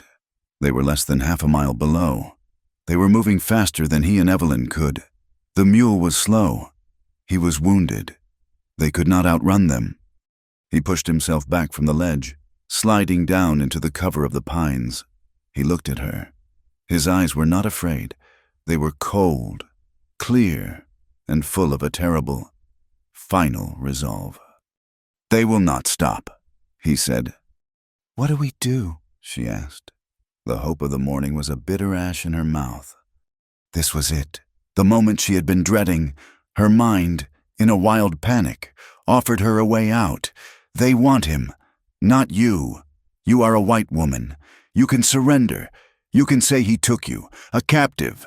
The thought was a vile, slippery thing, a snake in her soul. She could save herself. She could save Atsa. All she had to do was give him up. She looked at him. He was standing in the dappled sunlight, his body tense, John's rifle in his hand. He was weak. He was in agony, but he was not thinking of running. He was thinking of how to fight, how to protect her and the child. He could have been miles away by now if he had been alone. He had stayed. He had stayed for them. The truth of it, the truth she had been running from, struck her with the force of a physical blow. Love was not the soft, sweet thing she had known with John. Love was this terrible, fierce, agonizing choice. It was not a feeling. It was a decision. It was the decision to stand by someone, to face the fire with them, to bind your fate to theirs, even when it meant your own destruction. She would not run. She would not surrender him. "Where?" she asked. Her voice was no longer the whisper of a frightened woman. It was steady. He saw the change in her. He saw her choice. A flicker of something surprise. Gratitude. A deep, profound sorrow passed through his eyes. He pointed, not up but across the ridge, to a dark cleft in the rock face. "There, a box canyon. They will follow. We cannot outrun them. We must stop them." It was a trap, a final, desperate stand. They moved quickly. He took the mare, she the mule.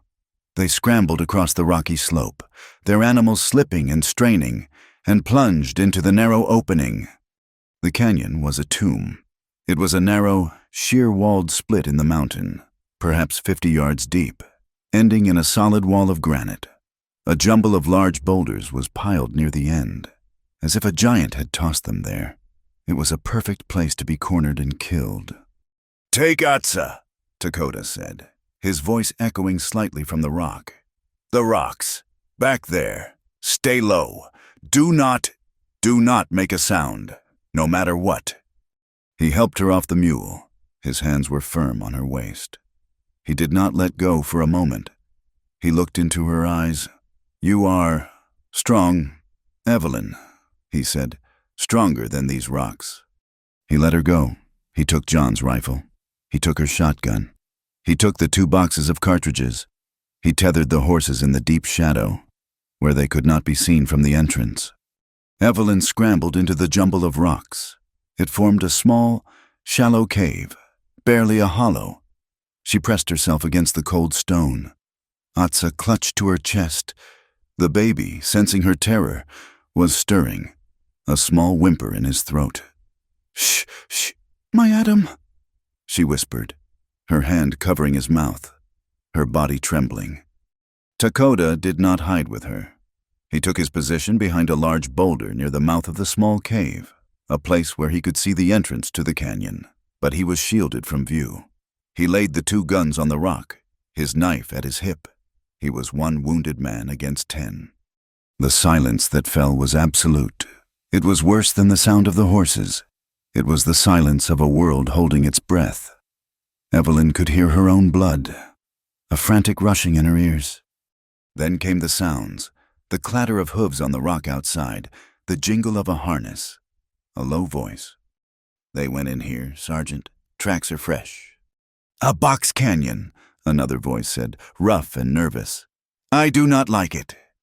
It is a trap for him, not us." The sergeant's voice boomed, full of confidence. "He is wounded. He is trapped. Dismount. We go in on foot." Evelyn heard the men dismounting, the scrape of boots on stone. Her body was a single, rigid knot of terror. A moment later, they appeared, 3 of them, walking slowly, their rifles up, fanned out across the narrow canyon floor. The sergeant was in the lead, a big man with a thick, red beard. "Dakota!" the sergeant yelled, his voice bouncing off the walls. "We know you are in there. You cannot run. Send out the white woman. We know you have her. We will let her go unharmed."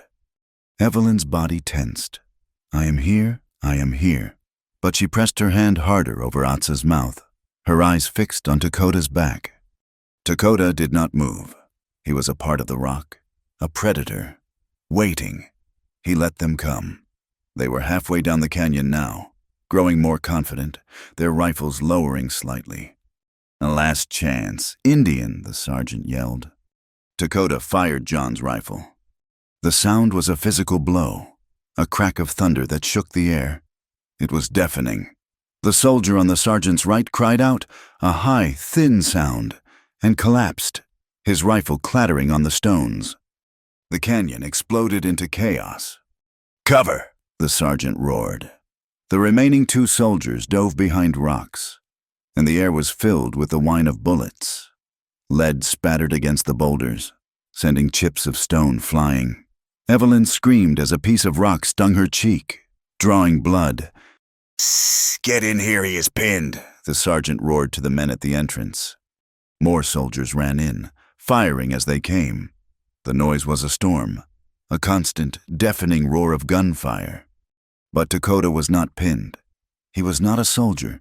He was a warrior. He fired the shotgun, the heavy blast echoing like a cannon. And another soldier went down. Clutching his leg, Dakota did not stay in one place. He moved, a fast, painful scramble, from one boulder to another, firing John's rifle again. He was a ghost, a deadly, moving target. He was using the rocks, the shadows, his knowledge of this land. "He is alone! He is wounded!" the sergeant screamed, furious. "Rush him!" Two soldiers, younger, braver, broke cover at the same time, running toward him, firing their rifles. Dakota rose from his cover to meet them. He fired the shotgun.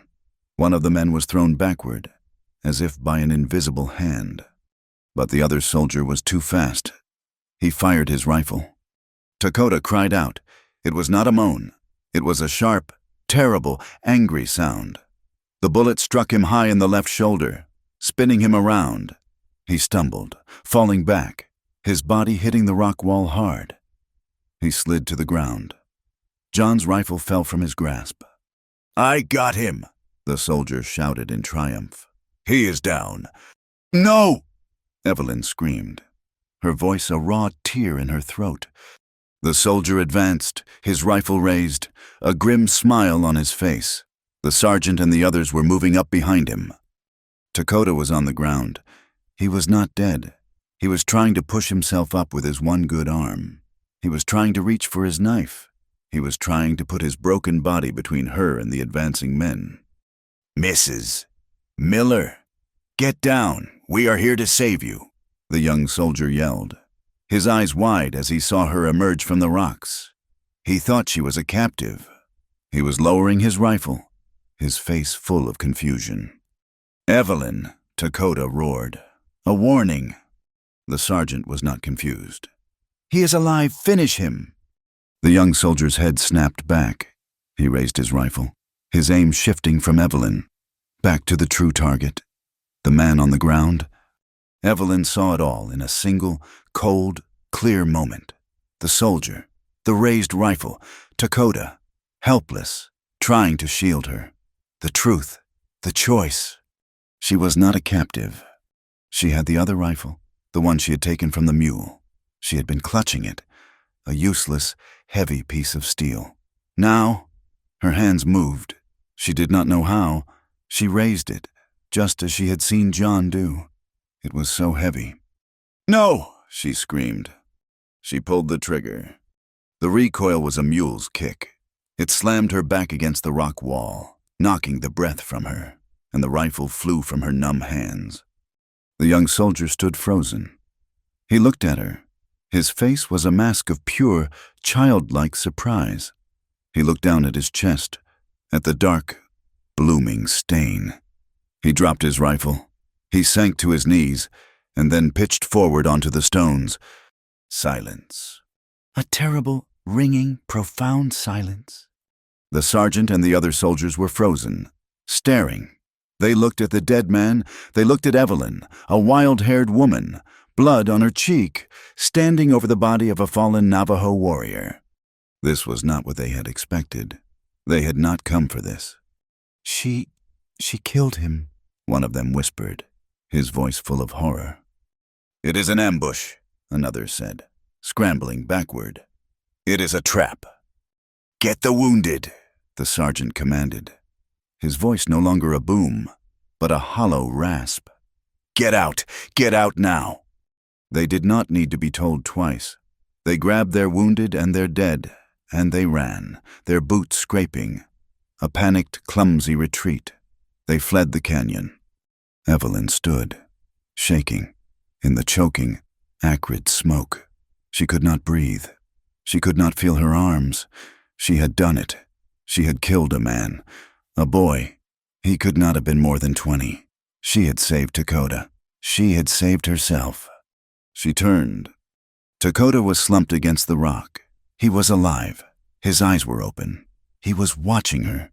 He was bleeding from his side and from his shoulder. Dark, rich blood pulsing from the new wound. He looked at the dead soldier at her feet. He looked at her. His face was not triumphant. It was not full of gratitude. It was full of a deep, terrible, and profound sorrow. He saw what she had done. He saw the truth that was now written on her soul, a truth that could never be erased. She stumbled toward him, her legs collapsing. She fell to her knees beside him. "Dakota," she whispered, her hand still trembling, reaching for him. "You are alive." He raised his one good hand, the right one. He did not touch his wound. He did not touch his shoulder. He laid it against her cheek, his rough, warm palm smudging the blood and the tears that were now streaming down her face. He held her gaze, and in his eyes she saw her own, broken, remade soul reflected. The pursuit was over, the battle was won, but the war had just cost them both everything.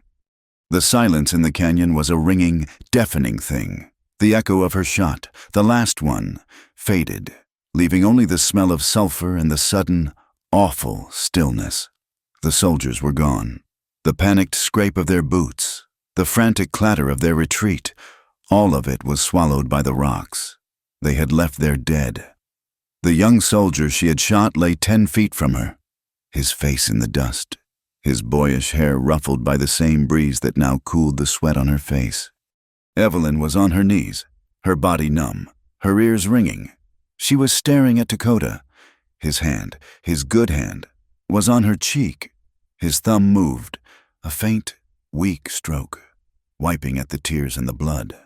His dark eyes held hers, and in their depths, she saw not victory, but a vast, shared sorrow. He had seen her cross a line she could never uncross. He knew what it had cost her. "Dakota," she whispered again. The word was a prayer. His hand fell away from her face, his strength gone. His head, which he had been holding up with sheer will, slumped back against the granite. His eyes closed. "No," she said, her voice rising from a whisper to a raw, panicked cry. "No, you cannot. I did not do this for you to die." He was dying. She saw it with a terrible, cold clarity. The battle was over, but the war for his life was just beginning, and she was losing. He was bleeding from 2 places. The bullet she had taken from the soldier had saved his life, but the soldier's own bullet had taken it anyway. It had struck his left shoulder, high, near the collarbone, and the blood was not seeping. It was pulsing. It was a bright, terrifying red, and it was pumping out of him with every beat of his weakening heart, staining the rock, his shirt, her hands as she scrambled to him. His original wound, the one in his side, had torn open in the fight. It too was bleeding, a dark, sluggish ooze. He was a man being emptied of life from 2 ends.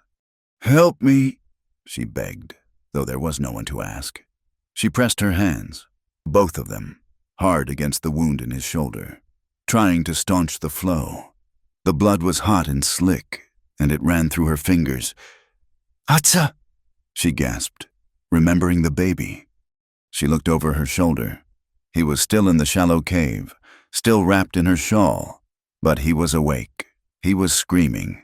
His small, thin wails, which she had not even heard in the gunfire, were now the only other sound in the canyon. He was terrified. "I am coming! I am coming!" she sobbed, her mind splitting in 2. The man she loved was dying in front of her. The child she loved was screaming behind her.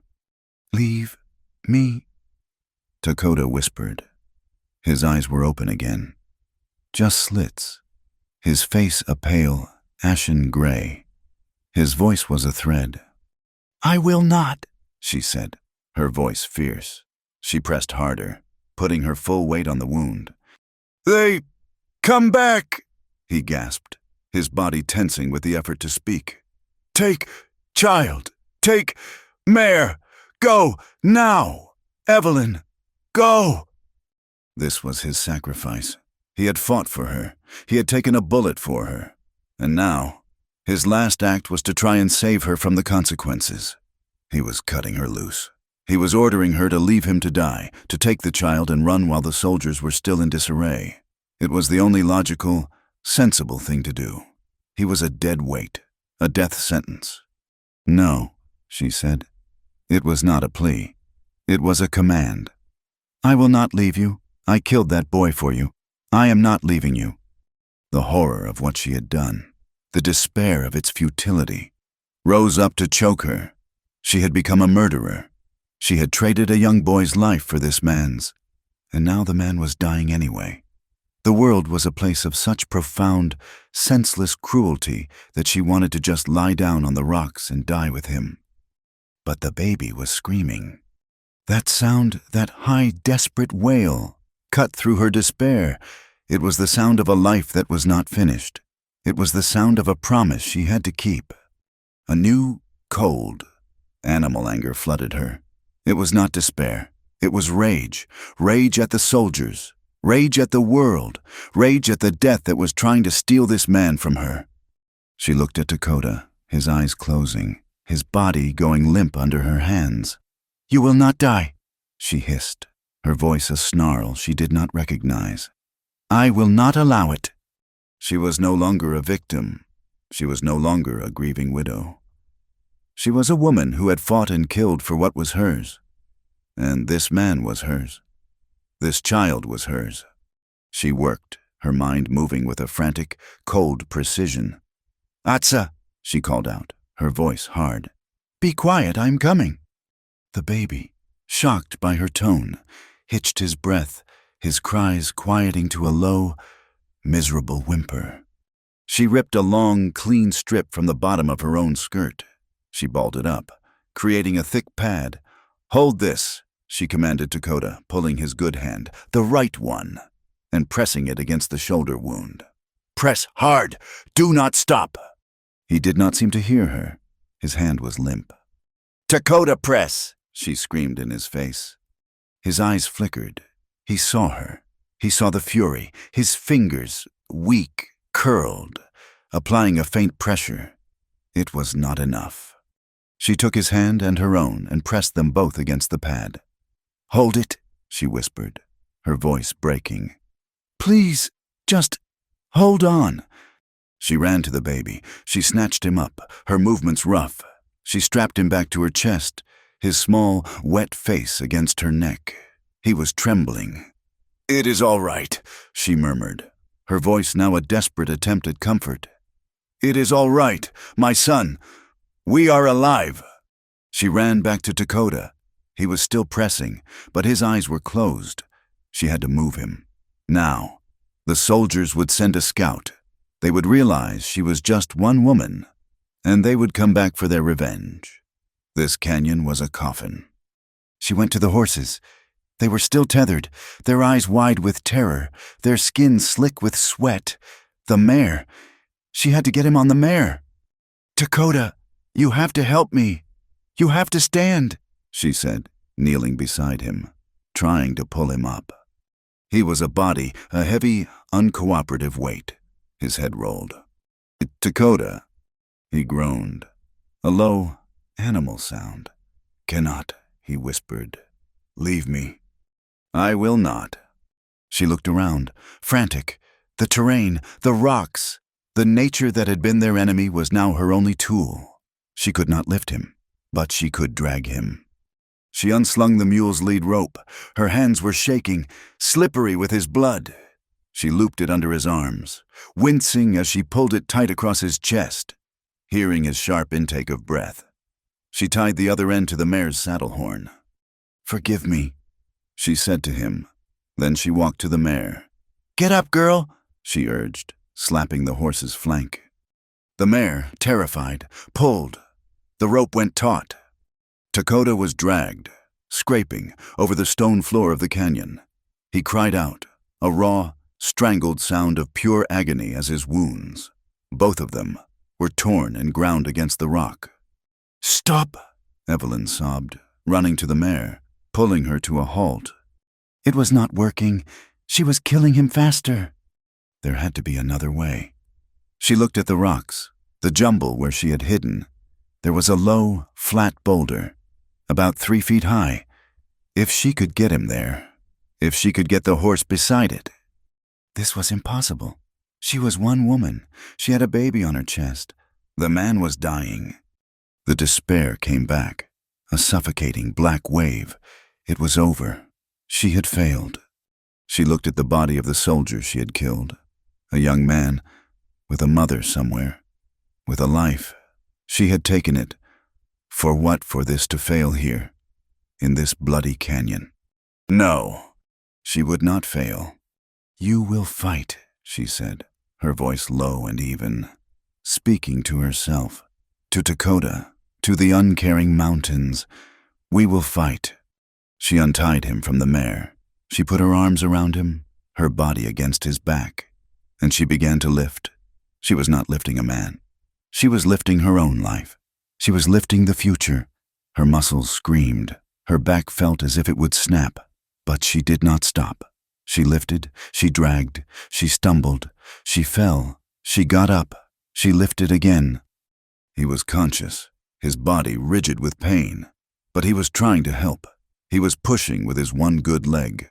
Together, in a grotesque, agonizing shuffle, they made it the 20 feet to the boulder. He collapsed onto it, half sitting, half lying, his breath coming in terrible, wet gasps. He was coughing, and a pink foam flecked his lips. Blood was everywhere. "We are alive," she said, her voice a harsh sob. Trying to convince herself, she brought the mare alongside, pressing the horse's body against the rock. Against him. "Now, you have to swing your leg. You have to get on. Dakota, please. For Atsa, for me." He looked at her. His eyes were dim, the fire in them almost gone. But he saw her. He saw the desperation. He saw the love. He saw the wild, improbable strength she had found. He nodded. She looped the rope around his waist and tied it to the saddle horn again. Not to pull, but to anchor him. She grabbed his left leg, the bad one, and lifted, while he, with a groan that seemed to tear from his very soul, pushed with his right. He swung his leg over. He did not so much mount the horse as collapse onto it, falling forward, his chest on the horse's neck. He was on. She tied him to the saddle, using the rest of the rope, lashing his wrists to the horn, his body to the saddle itself. He was a prisoner on the horse, a sacrifice being carried, but he was alive, and he was with her. She took the mule's lead. She took John's rifle, the one Dakota had used, and her own. She could not leave them. She had to reload. She fumbled with the cartridges. Her hands so bloody and shaky she dropped half of them. But she reloaded both. She looked at the soldiers she had killed. She looked at the other bodies, the ones the soldiers had left in their panic. This was a place of death. She mounted the mule, Atsa a small, warm, trembling weight against her, and she led the mare out of the canyon. She did not look back. They climbed, higher and higher, into the mountains. The sun was setting, and the air was growing cold. A biting wind swept down from the high peaks. This was the new enemy, the wilderness. Dakota was unconscious, a dead weight on the horse. He was shivering violently, his body succumbing to the shock and the cold. They had to stop. They had to have a fire. They had to have shelter. The soldiers were a distant threat. The cold was the immediate one. She found a place, a deep scar in the mountainside, a shallow overhang of rock, barely a cave, but it was screened by thick pine trees and it broke the wind. She got him off the horse. It was almost as hard as getting him on. She half dragged, half lowered him, until he was lying on the ground. He was a living man, but he felt like a corpse. His skin was icy. She worked with a feverish energy. She gathered wood, her body aching, her mind numb. She started a fire, using the skills he had taught her, her hands raw, her knuckles bleeding. The small flame caught. It grew. It was life. She made a bed of pine boughs. She dragged him onto it. Next to the fire, she put Atsa down, wrapped in every blanket she had, on the other side. Then she tended to him. The light was fading. She had to work by firelight. She took the last of the whiskey, the last of the linen. She cut away John's shirt, the one that had been a bridge between them. It was a ruin of cloth and blood. She looked at his wounds.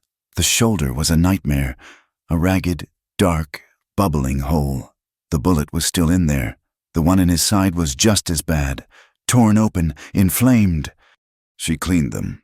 She poured the last of the whiskey over them both. He did not flinch. He did not move. He was too far gone. She packed them with the last of her clean cloth. She bound him so tightly he was mummified in linen strips. She sat back on her heels, She had done all she could. She had fought. She had killed. She had defied the wilderness. And it was not enough. He was still cold. His breathing was a faint, shallow whisper. The fire was not enough. The blankets were not enough. He was slipping away. She looked at him, this man who had become her world. She looked at the child, the son she had claimed. She had fought for this. She had built this. She would not let him go. She untied the bedroll. She spread the last blanket, the one she had saved for herself, on the pine boughs beside him. She lay down, her back to the fire, and she pulled him, his heavy, inert body, against her. She wrapped her own body around him, her front pressed against his back. She put her arms around his chest, her hands spread flat against his skin, avoiding the wound. She pressed her face against his neck. She wrapped her legs around his. She gave him her warmth. She gave him her life. He was ice. She was fire. She held him, her whole body trembling, not from cold, but from the desperate, profound act of will. She was trying to force her life into his. "You will not go," she whispered, her lips against his cold skin. "You will not leave me. I am here. I am holding you. You will stay." She lay there, in the high, cold, lonely mountains, in the dark. She held the dying man. She listened to the sleeping child. She had lost everything. She had become a killer. She had faced despair. And now, clinging to this broken body, she felt a hope so fierce and terrible it was almost a pain. She had found the one thing she would not, could not, lose. She had found her family, and she would fight the whole world. She would fight death itself, to keep it. The night was a void, a cold, black emptiness that pressed in on them. Evelyn lay in the shallow cave, the fire a small, defiant eye against the vast darkness of the mountain. She held Dakota, her body a shield against the deathly chill. He was inert, a terrible, heavy weight in her arms. She did not know if he was breathing. She could not tell. She could only hold on, forcing her own warmth, her own life into him through sheer, desperate will. She did not sleep. She did not dare. She was suspended in a state of terrified, focused awareness. Every gust of wind in the pines sounded like the scrape of a soldier's boot. Every shift of the cooling embers made her heart leap. She was a raw nerve, a mother animal guarding her den. The baby, Atsa, was a small, warm bundle on the other side of the fire, his small cries having exhausted him into a fitful sleep. Sometime in the deepest, coldest part of the night, when the stars seemed to burn like chips of ice, she felt it, a tremor. It was not a shiver, not the ague of shock and cold that had been racking his body. It was a deep, internal spasm, a shudder that began in his chest and ran through him. He groaned. It was not the whisper of a dying man. It was a low, rough sound of pain, of life. Evelyn clutched him tighter, her own breath catching in a sob. "Dakota!" He did not answer. He did not wake. But his skin, which had been as cold and damp as stone, felt different beneath the icy surface. A new, ferocious heat was building. The fever was returning. In the cabin, she had dreaded the fever. Here, in the freezing dark, she prayed for it. It was a fight. It was his body, finally finding the strength to fight back. She held him through it. The fever rose, a consuming dry heat that made him twist in her arms. His legs moving, his hands clenching. He began to murmur, his voice thick, his words the same pained, delirious Navajo chants she had heard before. She was no longer trying to warm a corpse. She was trying to hold an anchor in a storm. She held him, her own body slick with his sweat, her arms aching, her own exhaustion of physical sickness. She whispered to him, the same words, over and over. "Stay, stay with me. I have you. You are not alone." She did not know if he heard. When the first pale gray light of dawn touched the rocks at the mouth of their cave, the fever broke. It was as if a string had been cut. The tension went out of him. The furnace heat receded, and his body, drenched in sweat, went slack. His breathing, which had been ragged and fast, deepened. It was a long, slow, rattling breath. And then another. It was the sound of true, deep sleep. Evelyn did not move. She was too tired, too afraid. She lay there, her body aching, and watched the light grow. He was alive. She had won. She had held him, and she had won. She must have dozed, her exhaustion finally claiming her. She woke with a start. The sun was fully up, its light slanting into the cave. Atsa was crying, a real, demanding, hungry cry. She tried to move, and her entire body screamed in protest. She was stiff, her muscles locked from the cold and the tension. She painfully, carefully, untangled herself from Dakota. He was on his back, his face gaunt, his new beard a black shadow on his jaw. But he was breathing. His chest was rising and falling, a slow, steady rhythm. His face, for the first time since she had met him, was at peace. She crawled to the baby, her limbs heavy. "I am here, Adam," she whispered. "I am here." She fed him the last of the flour gruel, scraping the pot clean. It was not enough. It would never be enough. She checked the horses. They were still there, their heads low, hungry and thirsty, but alive. She went back to Dakota. She had to check his wounds. She had no more linen. She had no more whiskey. She had nothing. She unwrapped the blood-caked bandages, her stomach twisting. The wounds were terrible. They were a festering, angry mess. The one on his shoulder was swollen, the skin around it a dark, bruised purple. The one in his side was oozing. She had won the battle against the cold, but she was losing the war against the infection. She did not know what to do. She sat back on her heels, the despair returning. She had brought him this far only for him to die of a festering wound. She looked at his face, and a new, cold resolve settled in her. She had come this far. She would not stop. She took his knife. She heated the blade in the fire until it glowed a dull red. He was still sleeping, his body lost in that healing exhaustion. She looked at him, his proud, strong face so vulnerable.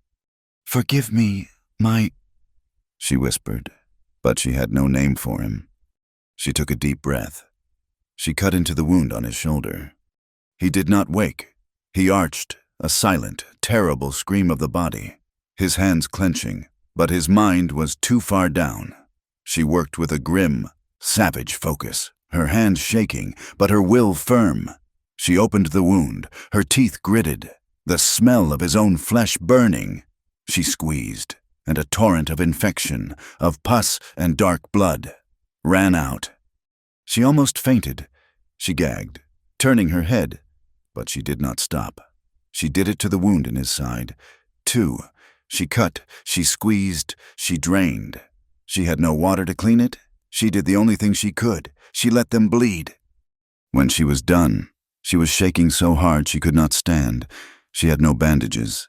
She took the last thing she had, her own underskirt. She tore it into strips and packed the wounds, praying it was enough. He was still alive. His breathing was shallower, his body in shock from the new trauma, but he was alive. She knew, with a certainty that was absolute, that they could not stay here. The soldiers would be coming. They were not fools. They had run, but they would regroup. They would come back, and they would come back for a hanging. They were hunting a white woman now, a traitor, a killer. They would not stop. And Dakota needed medicine. He needed more than she could give. He needed his people. "We have to go," she said, to the sleeping man. "You have to go home."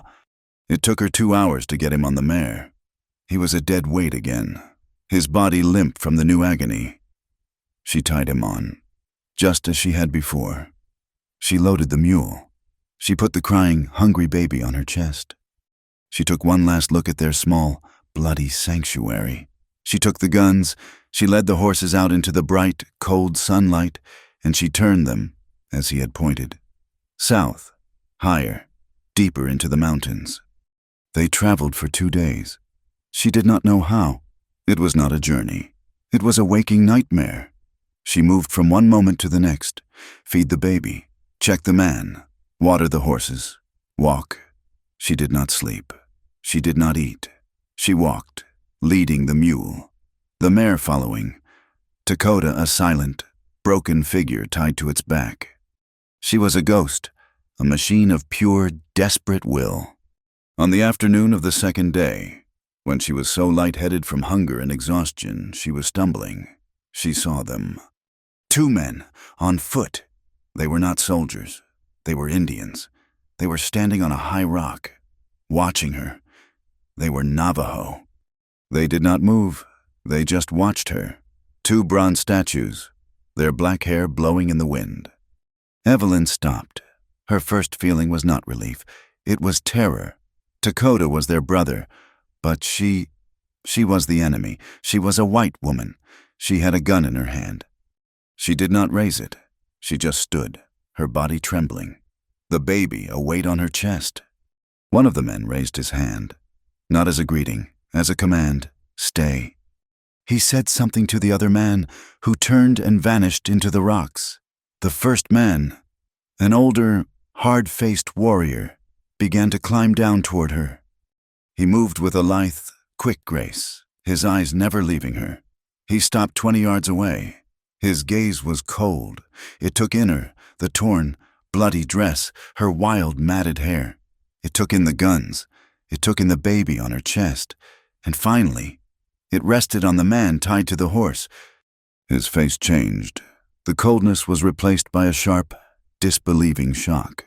Dakota, he breathed. Evelyn could not speak. She just nodded, her throat thick with tears that would not come. The man ran forward. He was at the mare's side in a second. He looked at the bound, unconscious man. He looked at the terrible, makeshift bandages. He looked at Dakota's face, gray and near death. He looked back at Evelyn. His eyes were not grateful. They were black with suspicion and a cold, rising fury. "What did you do?" he said, his English as broken as Dakota's, but his meaning clear. "He was shot," Evelyn whispered, her voice cracking. "Soldiers, I saved him." The man's eyes narrowed. He did not believe her. He saw a white woman who had tied his brother to a horse and dragged him here to die. More men were coming. The one who had run back had returned, and with him, a dozen others. They were warriors, hard-faced, their eyes filled with the same cold, hostile suspicion. They surrounded her. They did not speak. They just looked. This was not the rescue she had prayed for. This was a new, terrible danger. These were not the Apache. They were his own people. And they did not accept her. An old man, his hair gray, his face a map of deep lines, pushed through the circle. He was clearly the leader. He looked at Dakota, and his face was full of a deep, profound sorrow. He touched Dakota's head. Then he looked at Evelyn. His gaze was like a physical blow. "You bring him here," the old man said. His English was slow, but clear. "You bring death, the soldiers. They will follow you." "We had to come," Evelyn pleaded, her exhaustion making her weak. "He is dying. He needs medicine, a healer." The old man looked at Dakota's wounds. He looked at the baby. "He is dying," he said, pointing at Atsa. "He is one of us. Dakota is one of us." He then pointed at Evelyn. "You are not, are." This was the judgment. This was the life or death choice, all over again. "He will die," the hard-faced warrior said. The one who had met her. "She has killed him." "No," Evelyn cried. "I saved him. I killed a soldier for him. We..."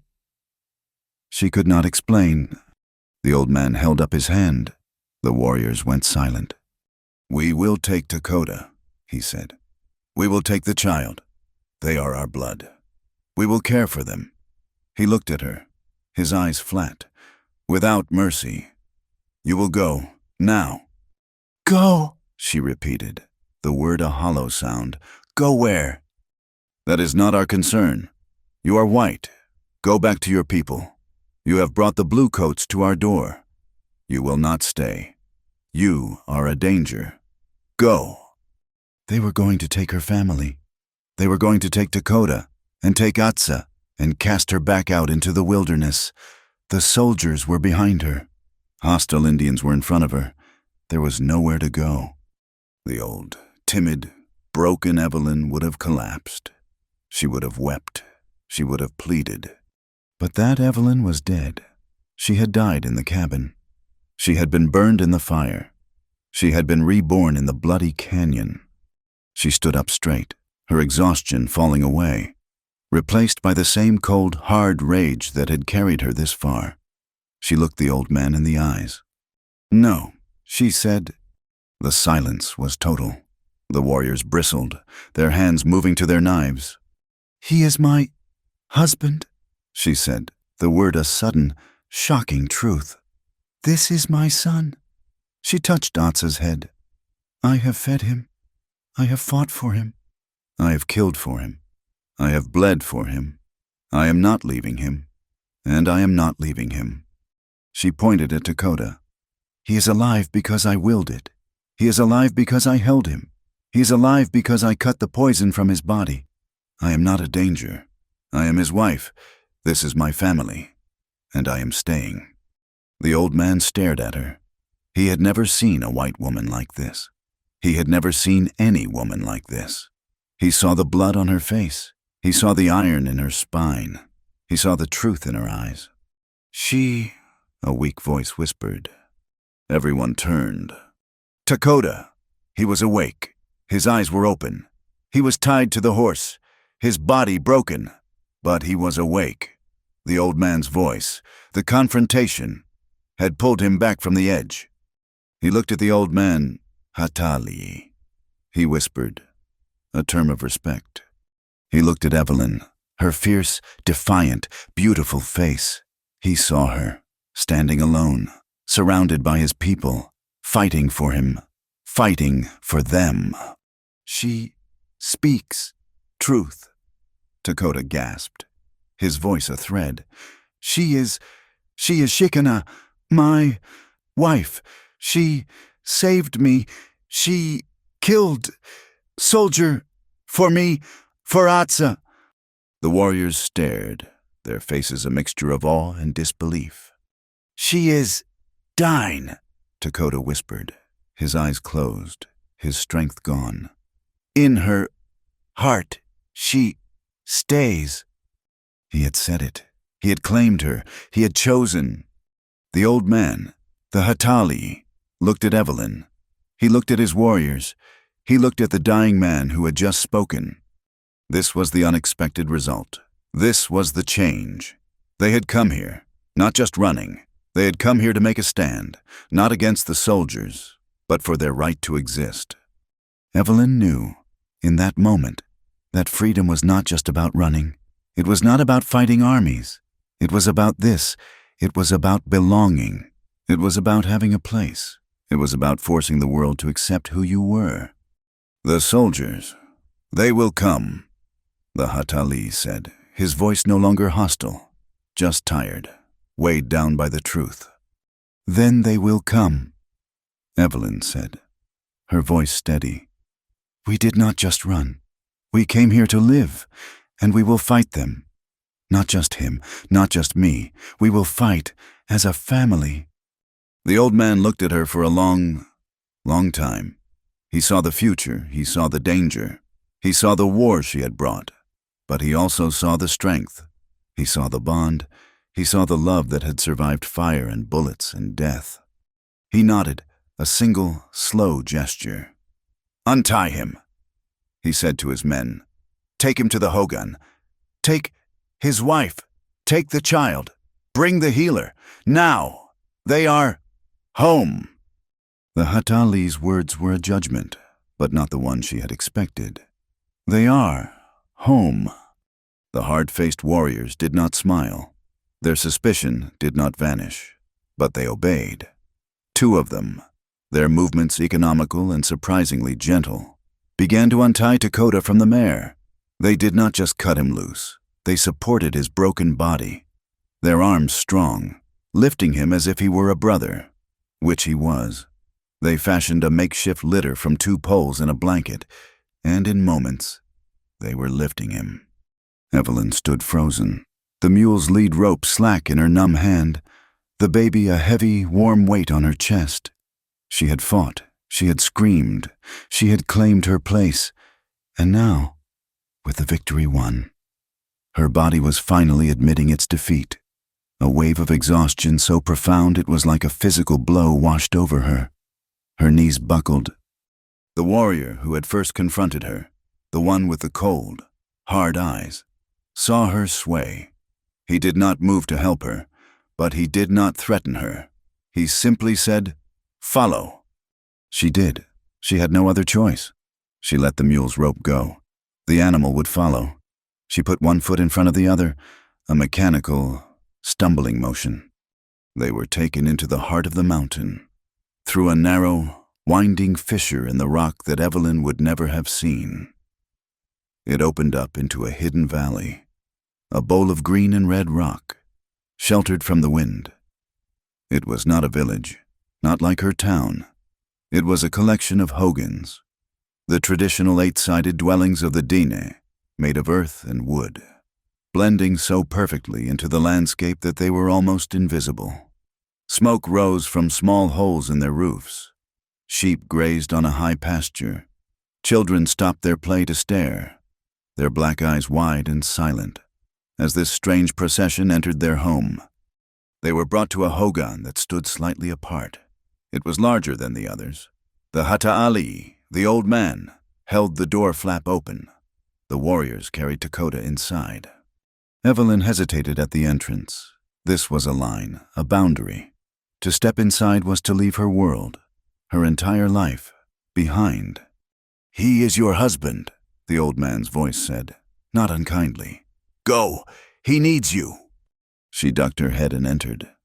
The inside was dark, save for a small, central fire pit, its smoke rising to the hole in the roof. The air was thick with the smell of herbs, wood smoke, and a scent she did not recognize. It was the smell of home, but not hers. They had laid Dakota on a bed of thick, soft sheepskins. He was unconscious again, his breathing a shallow, wet rasp. A woman was already there. She was old as the mountains, her face a web of deep lines, her hair a silver-white cloud. She was the healer. She did not look at Evelyn. She did not look at the warriors. Her entire being was focused on the man on the sheepskins. She began to chant, her voice a low, rhythmic sound, like the wind over stones. She had a small bag, and she took herbs from it, crushing them in her hands. The warriors backed out, leaving Evelyn alone with the old woman and her dying husband. Evelyn moved forward. "He is—" she began, wanting to tell the woman about the wounds, about the whiskey, about the cutting she had done. The old woman held up a hand. It was a small, gnarled hand, but it held an authority that was absolute. It was not a request. It was a command. "Be silent." Evelyn stopped. She was no longer the healer. She was no longer the one in charge. She was a witness. She was helpless. The old woman began her work. It was not Evelyn's medicine. It was not about bandages and whiskey. It was a ritual. She washed his wounds, her touch incredibly tender, using a warm, dark infusion of herbs. She did not just clean the wounds. She spoke to them. She sang to them. She sang to Dakota's spirit, calling it back from the dark place it was wandering. Evelyn could only watch. She saw the woman take a small, sharp, obsidian knife, and with a swiftness that belied her age, she cut again, just as Evelyn had. But where Evelyn had been savage and desperate, the healer was precise. She knew where to cut, how to drain the last of the poison, her song never faltering. She packed the wounds with a dark, wet poultice of crushed leaves and mud. She did not bind them tightly, as Evelyn had. She covered them with soft, uncured deerskin, letting the air touch them. Another woman entered the hogan. She was younger, her face broad and kind, her eyes full of a soft pity. She didn't look at Dakota. She looked at Evelyn, and then at the baby on her chest. Atsa was whimpering, his small face screwed up, his body trembling from hunger and fear. The woman came to Evelyn. She did not speak English. She just held out her arms. Evelyn clutched the baby tighter. "No," she whispered. He was hers. He was the only thing that was... The woman smiled, a small, gentle smile. She made a gesture to her own breast, a rocking motion. She was a mother. She understood. She touched Atsa's cheek, her finger gentle. The Hatali entered the hogan. "Her name is Ashki," he said, nodding to the woman. "Her child is young. She has milk. Give her the boy. He must eat." Evelyn looked at the woman. Ashki. She saw no threat. She saw only the deep, shared knowledge of motherhood. Slowly, her arms shaking, she unwrapped the shawl and handed her son, her Adam, her Atsa, to this stranger. Ashki took him. She checked him with an expert eye, clucking her tongue at his thinness, his dry skin. She sat down by the fire, opened her tunic, and put him to her breast. Atsa, who had been fighting Evelyn's gruel, latched on with a desperate, sudden strength. He began to nurse, his small body finally, truly, safe. Evelyn watched, and the last of her strength, the hard, cold rage that had kept her standing, dissolved. She began to weep.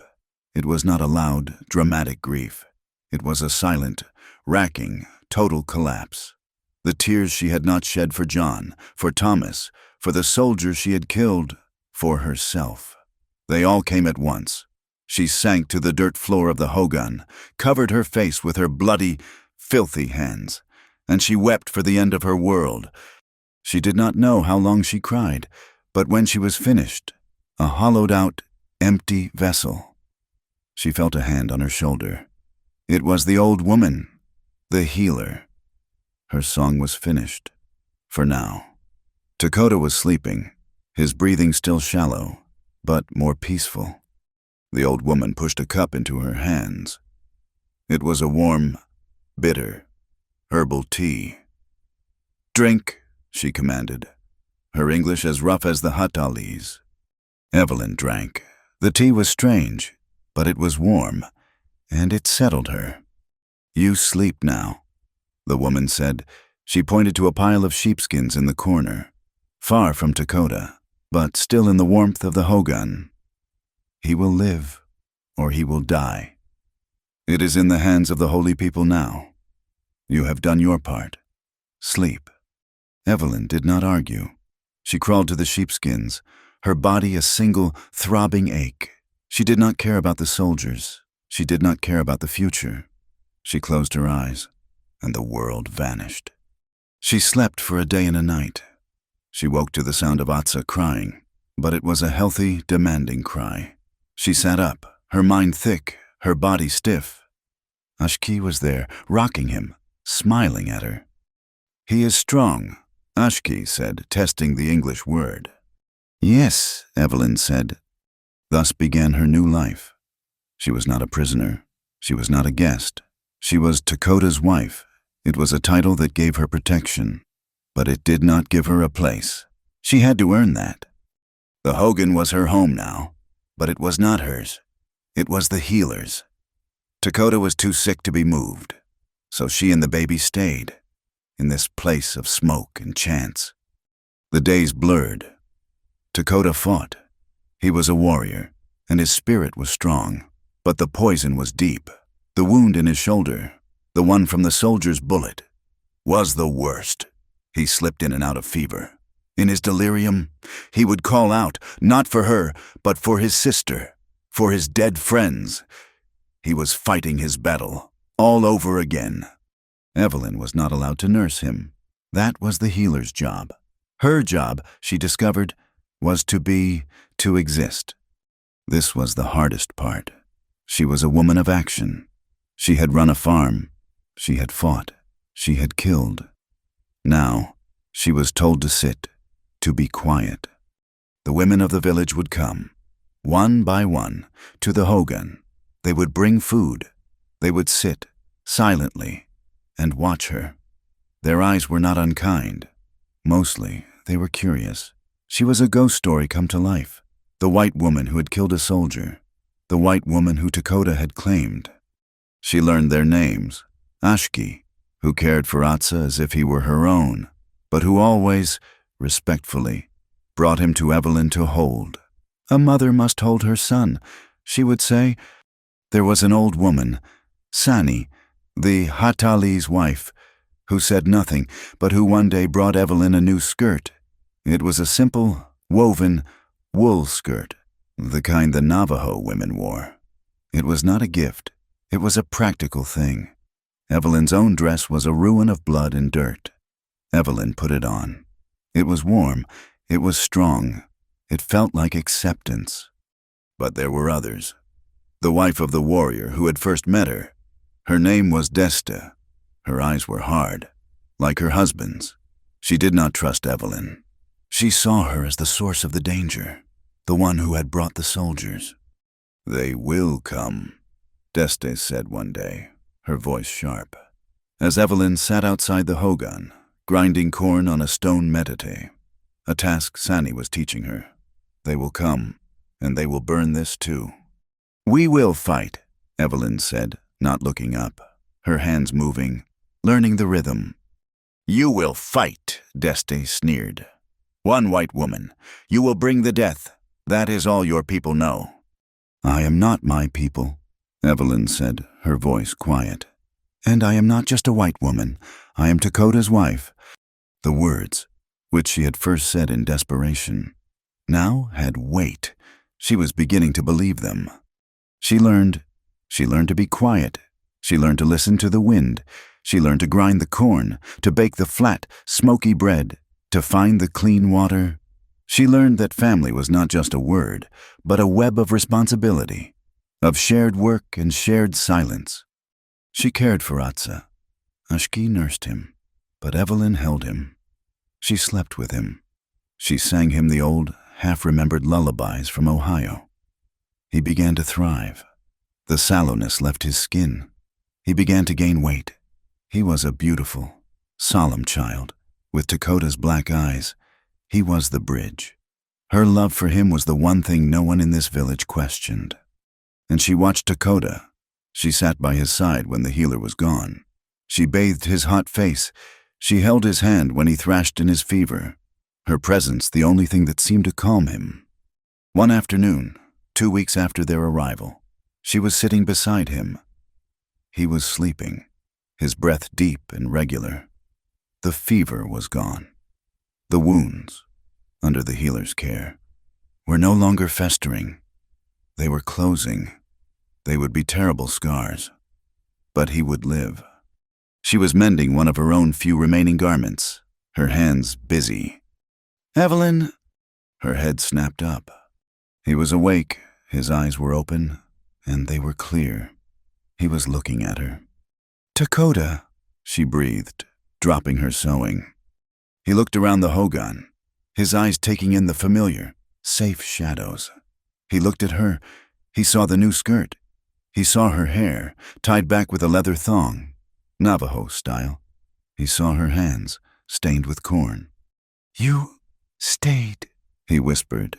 His voice was a dry, rough shadow of itself. "I stayed," she said, her throat tight.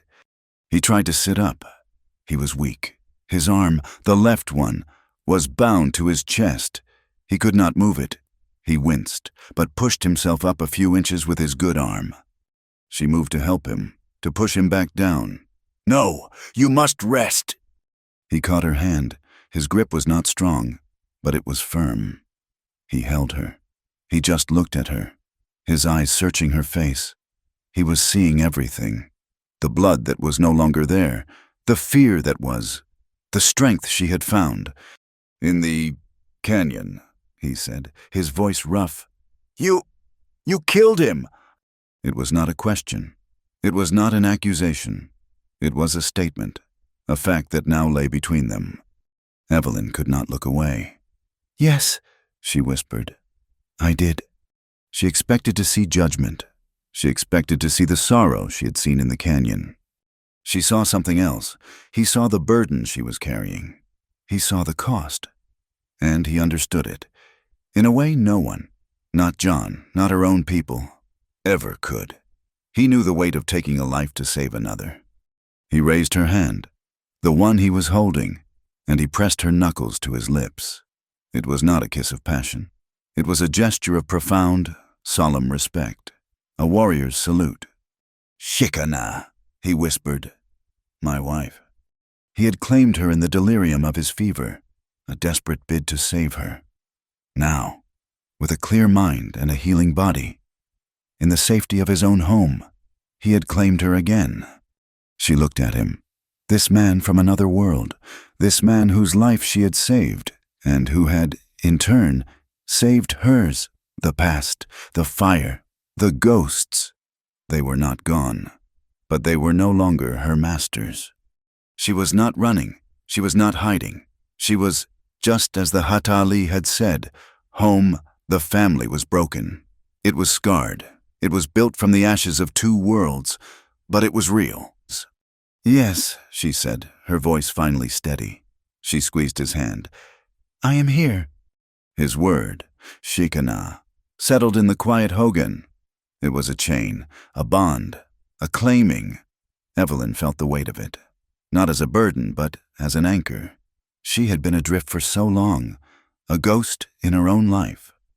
Now, she was bound to this man, this child, this earth. The weeks that followed were a slow, quiet unwinding of the tension that had held her together for so long. Dakota's recovery was not a straight line. It was a painful, halting journey. The healer, whose name she learned was Tlo'e-Asa, or Night Woman, was a relentless, wise presence. She did not coddle him. She pushed him. She made him drink bitter teas that made him sweat. She made him walk, his body stiff and awkward, leaning on Evelyn, his good hand gripping her shoulder, his weight a burden she was grateful to bear. In this slow time, Evelyn's own healing began. She learned the rhythms of the Hogan, of the small, hidden community. She was, as the Hatali had said, home, but it was a home she had to learn. She worked. It was the only way she knew to quiet her mind. She ground corn with Sani, the Hatali's wife, her hands growing calloused, her back strong. She learned to bake bread on a flat stone in the fire, the way Ashki showed her. She learned to card wool, the greasy, thick fleece of the Dine sheep, her fingers learning a new, ancient skill. The women taught her, not with words, but with patient, guiding hands. They did not ask her about her past. They did not ask about the fire, or her dead husband. They knew loss. It was woven into the fabric of their lives, as much as the wool was woven into their blankets. They saw the scar on her heart. They did not poke at it. They simply made room for her to carry it. The warrior, Deste's husband, whose name was Kinlichayini, still watched her. His eyes were still hard, but the hostility was gone, replaced by a grudging, baffled respect. She was not the weak, crying white woman he had expected. She worked as hard as any Dine woman. She did not complain, and she cared for Dakota and the child with a ferocity that was undeniable. Her bond with Atsa was the key. Ashki, who had become her closest friend, her sister in this new life, would bring the child to her every evening. He knows your heart, Ashki would say in her halting English, pointing from Evelyn's chest to the baby's. He is your son. And he was no longer the thin, sallow creature from the cabin. He was round, his skin a healthy, warm brown, his black eyes bright and quick. He would reach for her, his small, fat hands gripping her fingers, his laugh a sound that stitched the last, broken pieces of her heart back together. And there was Dakota. He healed, his body tended by Night Woman and by Evelyn. began to mend. The wounds closed, leaving behind terrible, puckered scars. The one on his shoulder would always be stiff. He would never again draw a bow with the full strength he had once possessed. He was a broken warrior, but as his body mended, his spirit, which had been lost, returned. He would sit by the fire, his good arm around Atsa, and he would watch Evelyn. He watched her move, her body stronger, her face browned by the sun, her hair, now long, tied back like a Navajo woman's. He saw the peace that had settled on her. She was still haunted. He knew it. Sometimes, in the middle of the night, he would wake to find her sitting up, her body rigid, her eyes wide, staring at the shadows. She was back in the canyon, her hands on the rifle. He would not speak. He would simply reach out his good hand and lay it on her arm. She would shudder, a long, deep breath, and the tension would leave her. She would lie back down, and he would pull her against his chest, his arm holding her, and he would feel the frantic beating of her heart slow against his own. He understood her burden. He was a warrior. He had killed men. He knew the ghost that a life taken, left behind. But she had not been a warrior. She had been a wife, a mother.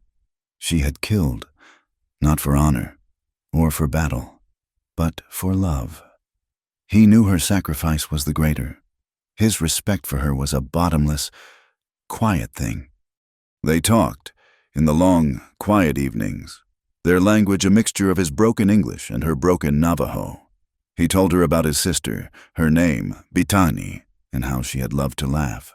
He told her about Atsa's father, his friend, who had died beside him. He spoke of his guilt, his failure to save them. Evelyn listened, and she understood. "You did not fail," she said, her hand finding his in the dark. "You saved him. You brought him to me." And she, in turn, told him about John, about his kindness, his dreams. And she told him about Thomas, about his small, warm hand, about the way he had smelled of milk and sun. Dakota listened. He did not, as white men did, try to offer her empty comfort. He did not tell her she would forget. He just listened. He accepted her grief, her past, her ghosts, and made a space for them to live inside his own. He knew that the love for the dead did not die. It simply made room for the living. One day, in the late fall, when the air was sharp and the first snows had dusted the high peaks, the Hatali came to their hogan. Dakota was strong now. He was walking. He was helping to mend the small corral for the sheep. "The soldiers," the old man said, his voice flat. Evelyn's heart stopped. She had been so safe, so lost in this new life. She had almost forgotten. "They are coming," Dakota asked, his hand moving, instinctively, to the knife at his belt. "No," the Hatali said. "They are gone. Our scouts. They watched. They searched for many days. Then they left. They went back to the fort. They say you are dead." Evelyn stared at him. "Dead?" "The warrior who ran," the old man said. He told a story. He said the woman, the white captive, she was a witch. She had made a deal with the Indian devil. He said she killed the soldier with a look. He said the canyon spirits rose up and fought with you. They were terrified. They will not come back. They believe the mountains have claimed you. You, Dakota, the child. You are all listed as dead. Lost in the wilderness." Evelyn looked at Dakota. Dead. The world, her old world, believed she was dead. She was free. A long, slow breath she had been holding for a year. For her entire life, it seemed, left her body. She was not Evelyn Miller, the grieving widow. She was not Evelyn, the killer, the traitor. She was gone. "You are," the Hatali said, a small, rare smile touching his lips. He looked at Evelyn. "He says you are a witch. I say you are a woman. You are Dinah. This is your home. No one will look for you here." He left. Evelyn and Dakota stood in the bright, cold sunlight. He turned to her. He was still scarred. He was still broken. In ways, he would never be the warrior he had been. She, too, was scarred. Her heart, her soul. She would never be the innocent woman she had been. He reached out his good hand, his right hand, and touched her face, his thumb tracing the line of her cheek. "My wife," he said. "My husband," she whispered. He did not need to say anything else. He did not need to ask. He leaned in, and he kissed her. It was not the kiss of a desperate man. It was not the kiss she remembered from John, all fumbling, youthful passion. It was a kiss of profound, quiet knowledge. It was a kiss that tasted of wood smoke and sorrow and a shared, unbreakable strength. It was a kiss of arrival. It was a promise. She wrapped her arms around him, her hands pressing against the hard, scarred muscles of his back, and she kissed him back. She was not a ghost. She was a woman. She was alive, and she was loved. The winter was hard, but it was good. They had a small hogan of their own now, built with the help of Kinli Chaini, who no longer looked at her with suspicion, but with a quiet, brotherly respect. They had their own sheep. They had Atsa, who was now walking, a fat, wobbling, laughing child. His first words a mixture of English and Navajo. Life was not easy. It was hard. It was a daily struggle for food, for warmth, for survival. But it was a shared struggle. It was a life of purpose. Evelyn, who had been hollowed out, was now full. She was a wife. She was a mother. She was a part of a people, a community, a family. In the spring, when the world was new and green and the last of the snows had melted, she and Dakota stood on the high ridge, the one where she had first been brought. They were looking out over the hidden valley, their home. Atsa was on Dakota's back, his small hands tangled in his father's long hair. "It is beautiful," Evelyn said, her voice quiet. The wind was warm, and it carried the scent of pine and damp earth. "It is hosho," Dakota said. He had no English word for it. It was not just beauty. It was balance. It was harmony. It was the world, as it should be. He looked at her. Her face was no longer pale and haunted. It was strong, serene. The ghost was gone. "You are happy here?" he asked. He still, sometimes, could not believe it. She smiled, a real, warm smile that reached her eyes. She leaned her head against his good shoulder, the scarred one. "I have never, in my whole life, been happier or more afraid." He put his arm around her, his hand settling on her waist. "Afraid the soldiers are gone." "Not of soldiers," she said. She took his hand and placed it on her own belly. "Of this." He went still. His hand was flat against her. He looked at her, his black eyes wide, searching. She nodded, a small, shy, joyful confirmation. "In the fall," she said, "Night Woman says, it is a girl." He stared at her. His face, the warrior's mask, the face of sorrow and loss crumpled. He did not speak. He just pulled her to him, his one good arm and his one wounded arm wrapping around her, holding her so tightly she could barely breathe.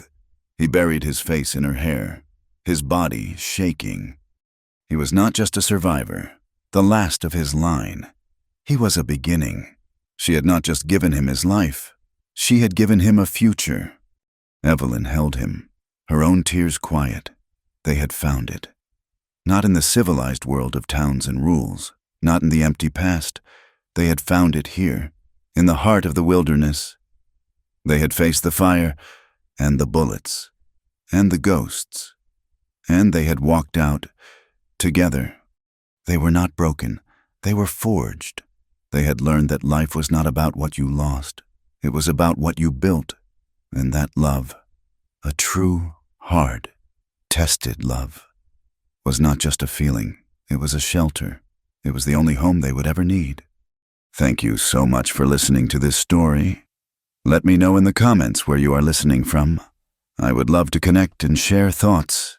Please subscribe to my channel, Wild West Tales. like this video, and give it a boost by hitting the hype button so this story can be heard by many more people.